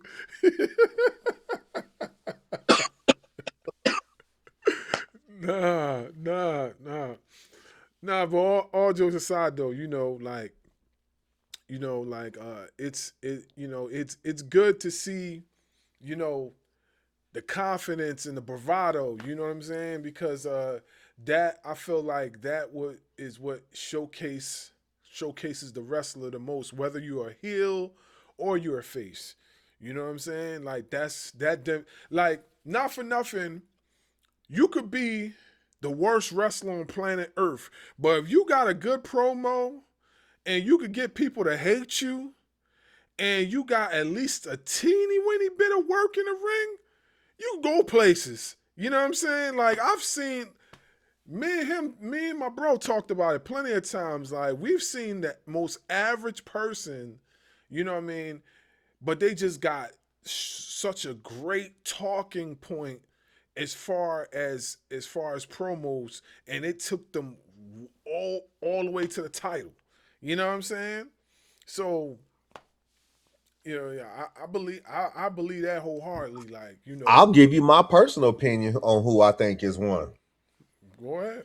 He got promo for days. He can promo you to death, but I think he's just boring in the ring. But he is completely over with everybody. And his name is none other than L.A. Knight. Yeah. Oh, so, He you, will so he will no, promo you to death, but I think he's just average at best in the ring. That's my opinion though. no, you know what it is. Since you say that, you know what it is, and I know you'll have your opinion too, Damien. But you know what I think it is about L.A. Knight is that when you get under the WWE umbrella, you know what I'm saying? There's a lot of things they cut out of your repertoire. And not for nothing, me and you spoke about this too.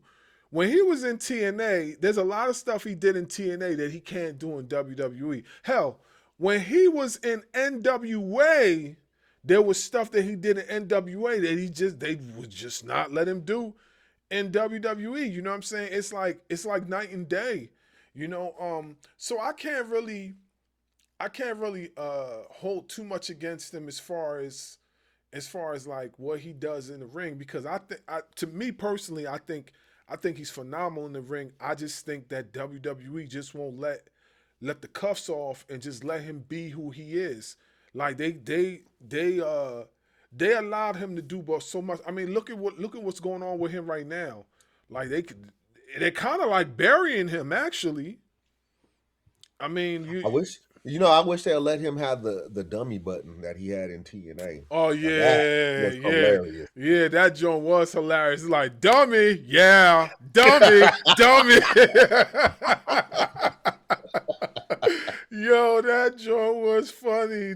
Every time somebody said something stupid, he'd be like, dummy, dummy, dummy. Yo, I remember he did it one time to I forgot who it was that he was on. I forgot the segment that he had. It was similar to what Chris Jericho had, and he was sitting there at the podium, and dude said something stupid. He was like, "Dummy, dummy," and they had a little laughing Eli Drake on the screen. That joint was hilarious. I was cracking up, man. But yeah, I just feel like that's kind of what they do, over there. So they're more they're more on, like we all know, they're more on the entertainment aspect as far as the wrestling.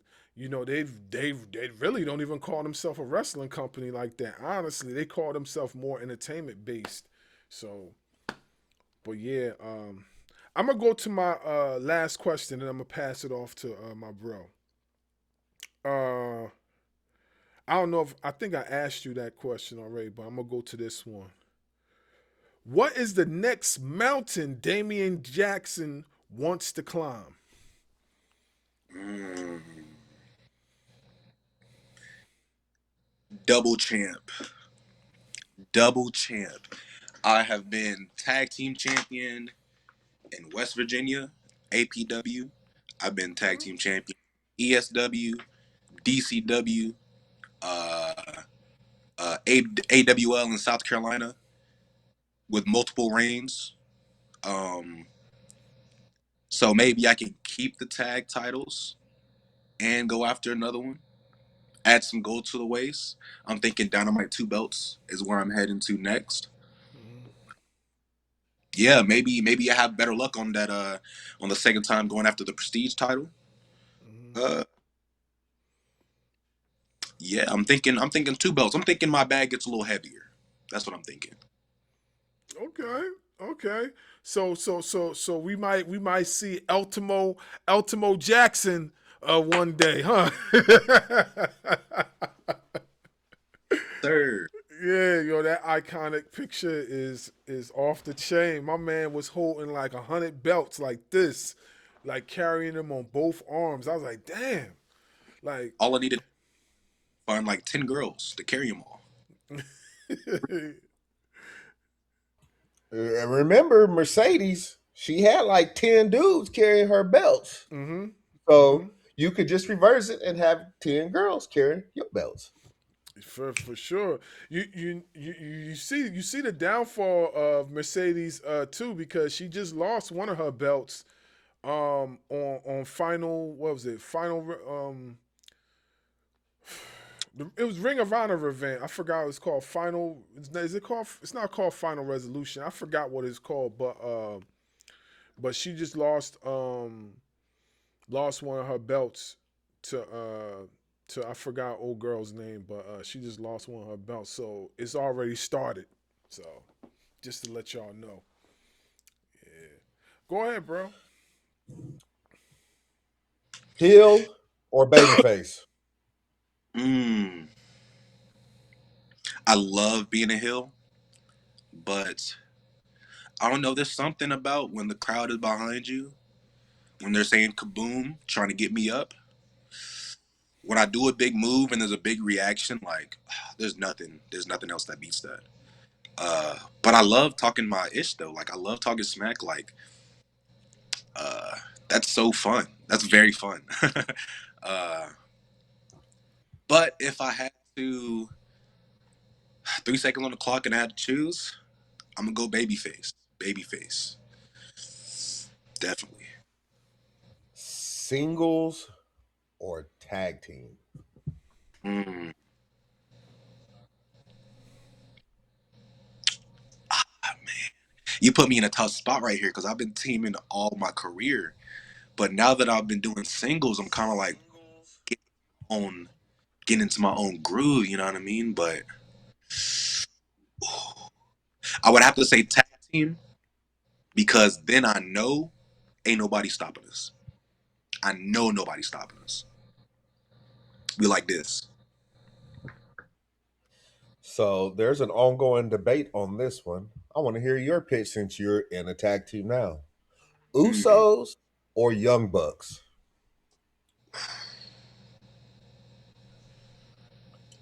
Man, that's a great question. I think now, me personally, I think Young Bucks have cooler moves.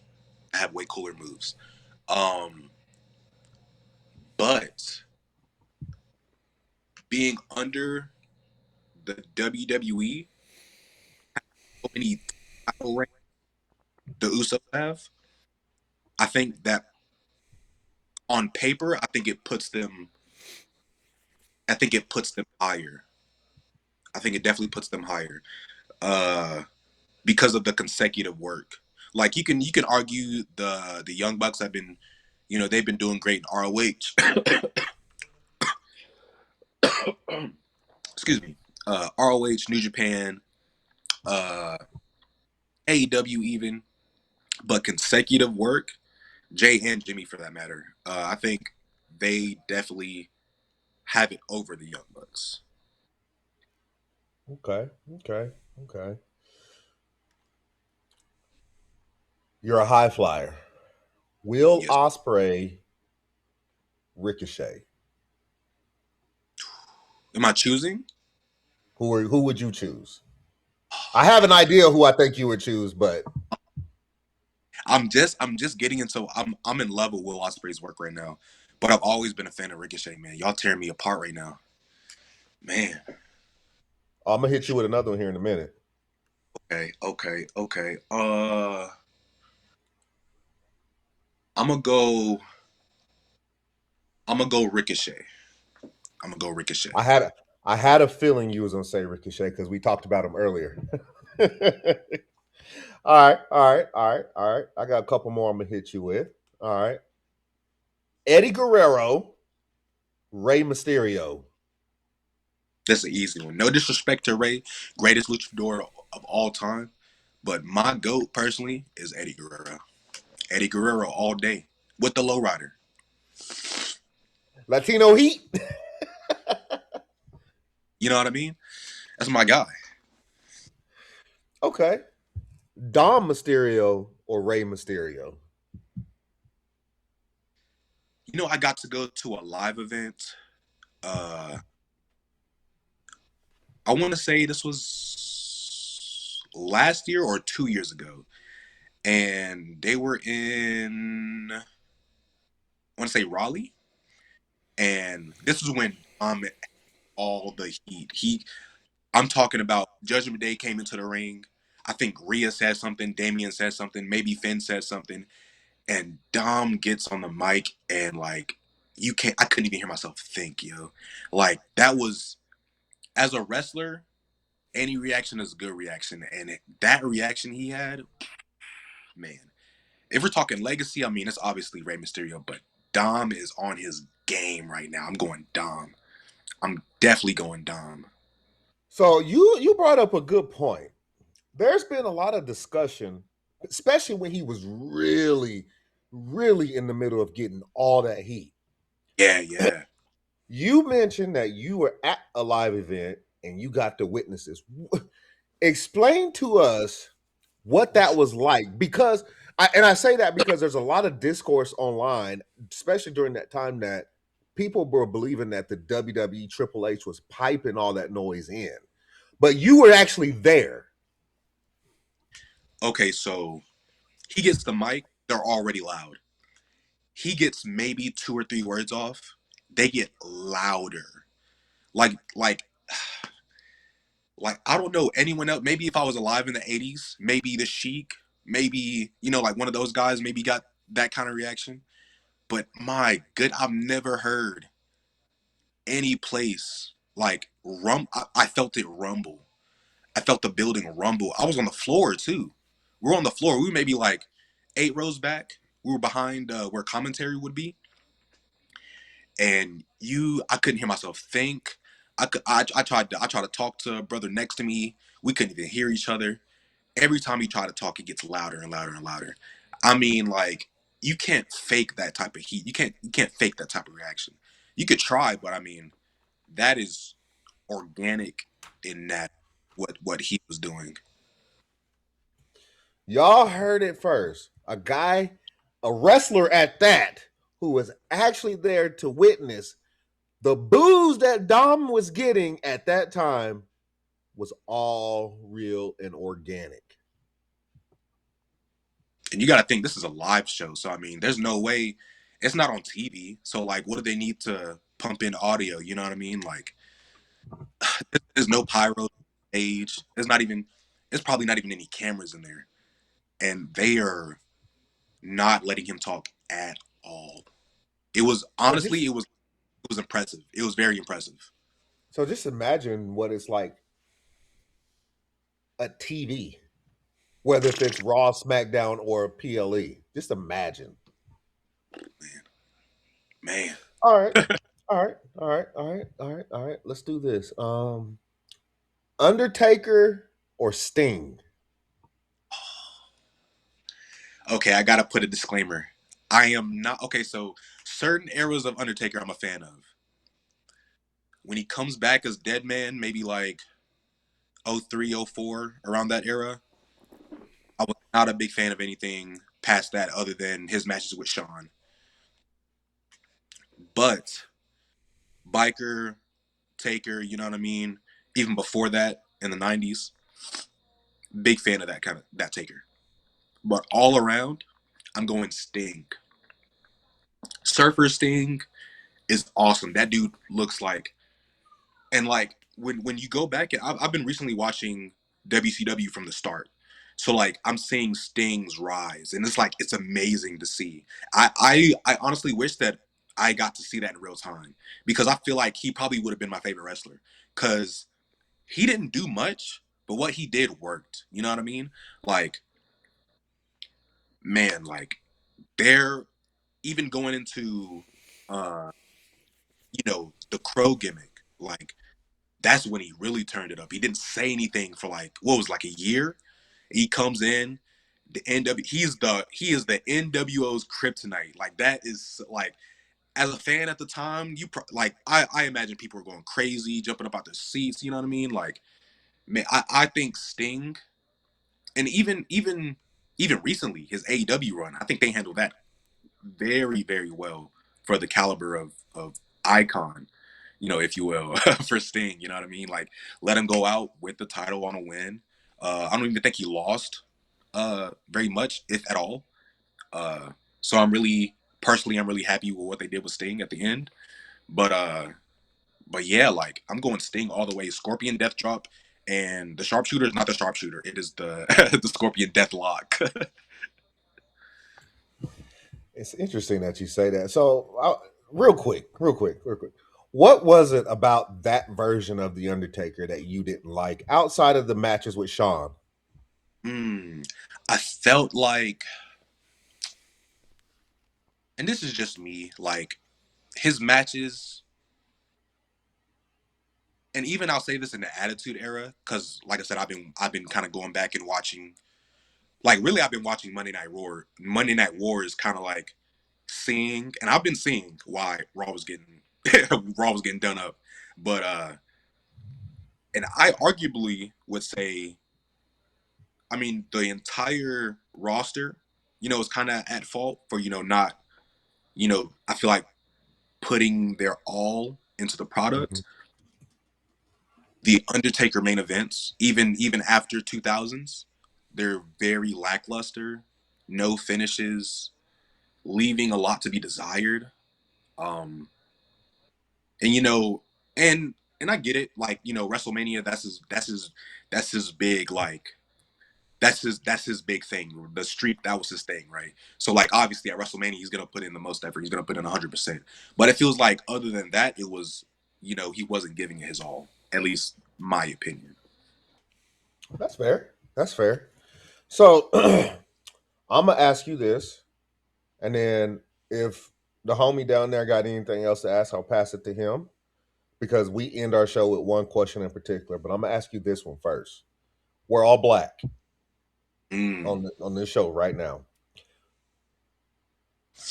How does the diversity within pro wrestling look to you right now?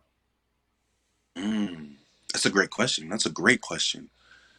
I mentioned earlier I was a tag team champion in West Virginia. Uh, and to nobody's fault. I don't blame anyone for this.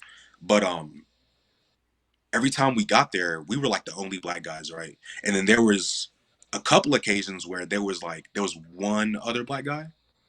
Uh and that was just West Virginia. But I would say around here, it's a lot more diverse. I would say even probably percentage more to black people than probably anybody else. And I'm probably wrong, but that's just how, like, that's just what I'm around. You know what I mean? Mhm. So especially with Ashe, like, highlighting a lot of the African American wrestlers, like, that just brings in and of itself a whole spotlight for everyone of color. So I definitely think around here, it's very diverse. And I've been to Future Stars in Las Vegas one time, and their group of guys are very, very diverse. I had a conversation with this couple from France, and basically we got into a little combo, and they were like, the ceiling is so low in France, so like they had to move over here just to like get more work. So I was like, wow, like, you know what I mean, like, just like things like that, like they're like people coming over here just because like they just need more, and you know, that just makes it more diverse, you know what I mean? So I think at least around me, a lot of my colleagues, a lot of guys that I wrestle with, um there's a lot of diversity. There's a lot of diversity around me. I will say in other places in other states, I can't say the same. Um, but yeah, around here in North Carolina, like, it's very diverse, very diverse. It's a wrestling state. Um, when you watch the WWE, Raw and SmackDown in particular, because I feel NXT is very diverse. But when those same athletes move from NXT to Raw and SmackDown, i.e., Carmelo Hayes, everybody likes to talk about Carmelo Hayes. They get lost in the shuffle. Right. So, how would you, as a black wrestler, fix the diversity issue that is on Raw and SmackDown? Mm, that is a great question. I think, um, to kind of sidetrack a little bit, I think, and I could be wrong. I definitely think that coming up is maybe a learning curve. Like, maybe they want us to maybe tone it down a little bit. I could be wrong, but that's just like how I see it. But I You feel bring like up if a good point. You bring up a good point. Sorry, not to cut you off. You bring up a good point because Javon Evans actually just said maybe about a month or so ago that they actually wanted him to tone it down because they didn't understand his style of lingo. and I was But just getting oh, I'm sorry, go ahead. Go ahead. they've actually Shawn Michaels, who runs NXT, has actually let him continue to talk the way he talks because he realizes that it actually resonates with people like me and you, people that look like Javon. It actually resonates with them. So Shawn Michaels has actually allowed him to keep doing that. No, yeah, that's a great point because I was getting ready to say about Javon. Like how you said, like they want him to keep, doing what he's doing. But I think when you come to the main roster and there's like the CW and they were on USA, those are two completely different networks, so their visions might be a little different. You know what I mean?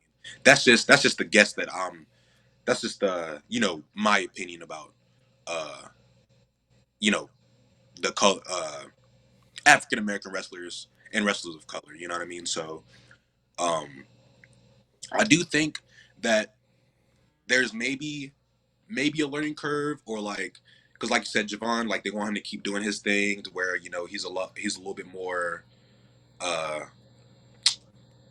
for lack of a better term, he's still a kid. You know what I mean? So he's gonna the script they give him is not gonna translate well if he says it the way they want him to say it.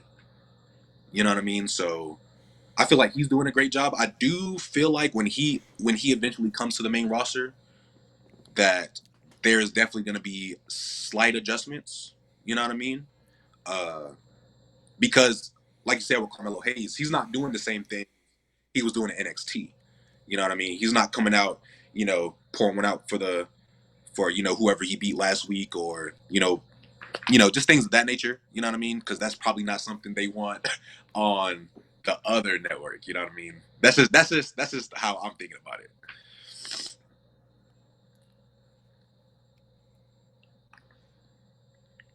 Yeah, I've noticed, and a lot of people. I don't know if people have noticed that, like, he's not going around talking about that he's him anymore. Yeah, It's almost like he dropped that whole "I'm him" gimmick, Mm-hmm. and it's crazy because when you brought that up, I didn't really think about it, but when you brought it up and saying that he's had to adjust, I thought about it real quick. I'm like, you know what? He's right because he doesn't say "I'm him" and all that stuff anymore, like he was saying on NXT. So I feel like you're right. When Javon does move up, Triple H is probably going to have him do the opposite of what Shawn Michaels is letting him do, and probably going to try to make him change the way he talks. That's crazy to think about. That's not wild.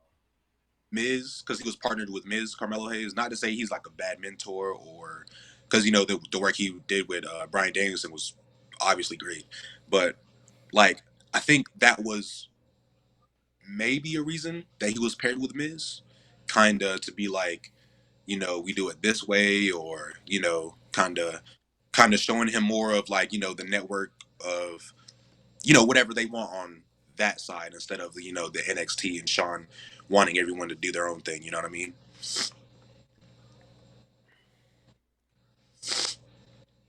Yeah, absolutely, absolutely. It's just that's crazy to think about. I'm glad you pointed that out because I didn't even really think about that. Yeah, I like that. Good one. That's a good one.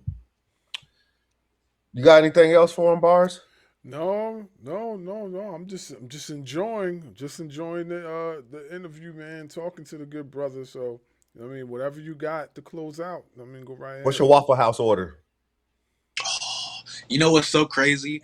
I was just praying and wishing that Malcolm, for whatever reason, would come interview me. But the waffles with peanut butter, gotta have the peanut butter. Uh, maybe, maybe some chicken. The chicken's really good there.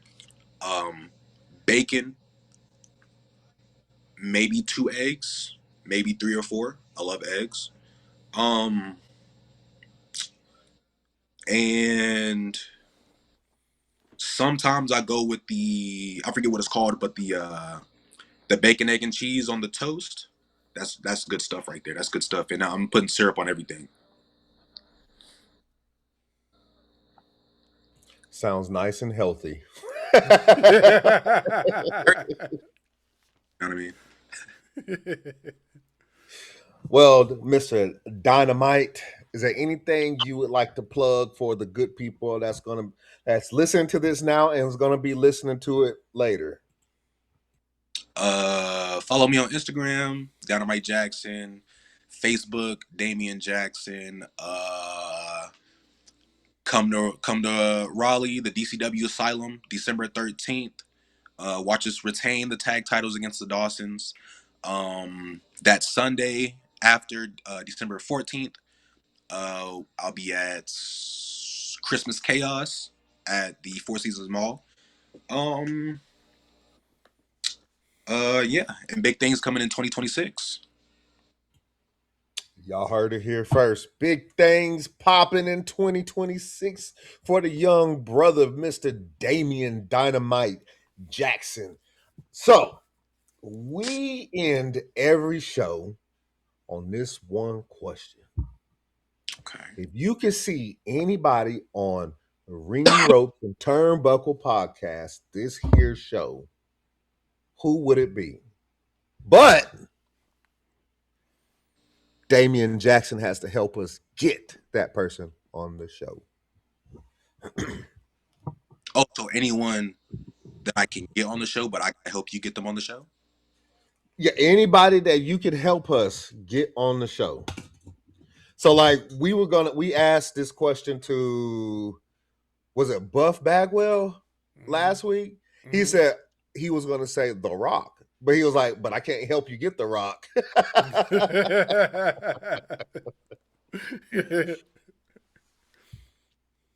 gonna have to go with my brother AC.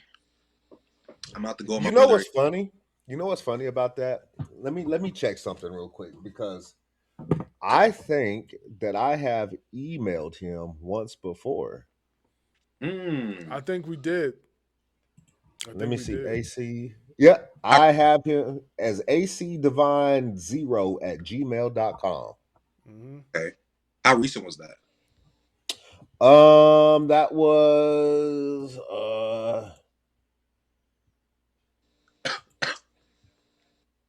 let's see, it was October 10th. Okay, so only reason I asked because he recently just got all his social media hacked, so there's a good chance he didn't see it. Gotcha. Okay, gotcha. all right. Chance he didn't see it, so but I can pass that message on. I can definitely pass the message on. Heck yeah, because October 10th. I think I might have saw his name. Has he been on Ashe? No, I don't think so. Where did I see his name? I saw his name somewhere. It'll come to me. But yeah. I've emailed him once before, so yeah, we would love to have him on. Mm-hmm. Never mind. I'm not. I'll wait till we're off air.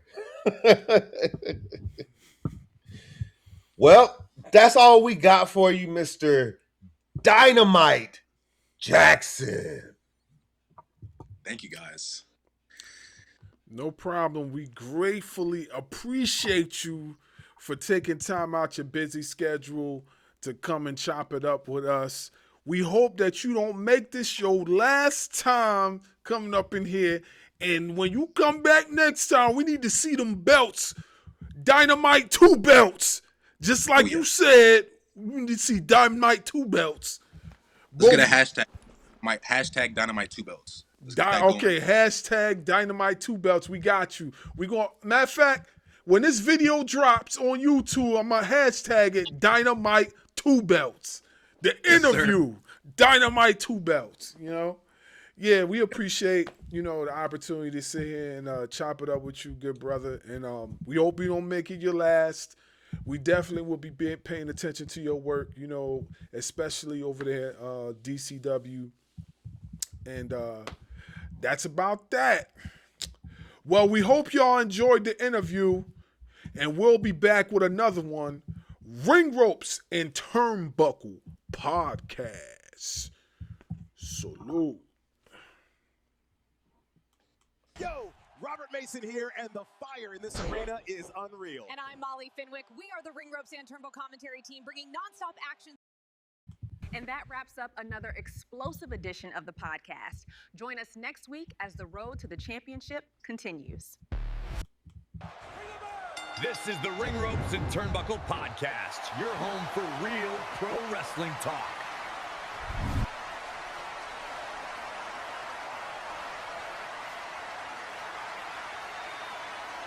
Make sure you hit that subscribe button. Yeah, we the champs. Thanks for listening. We gone.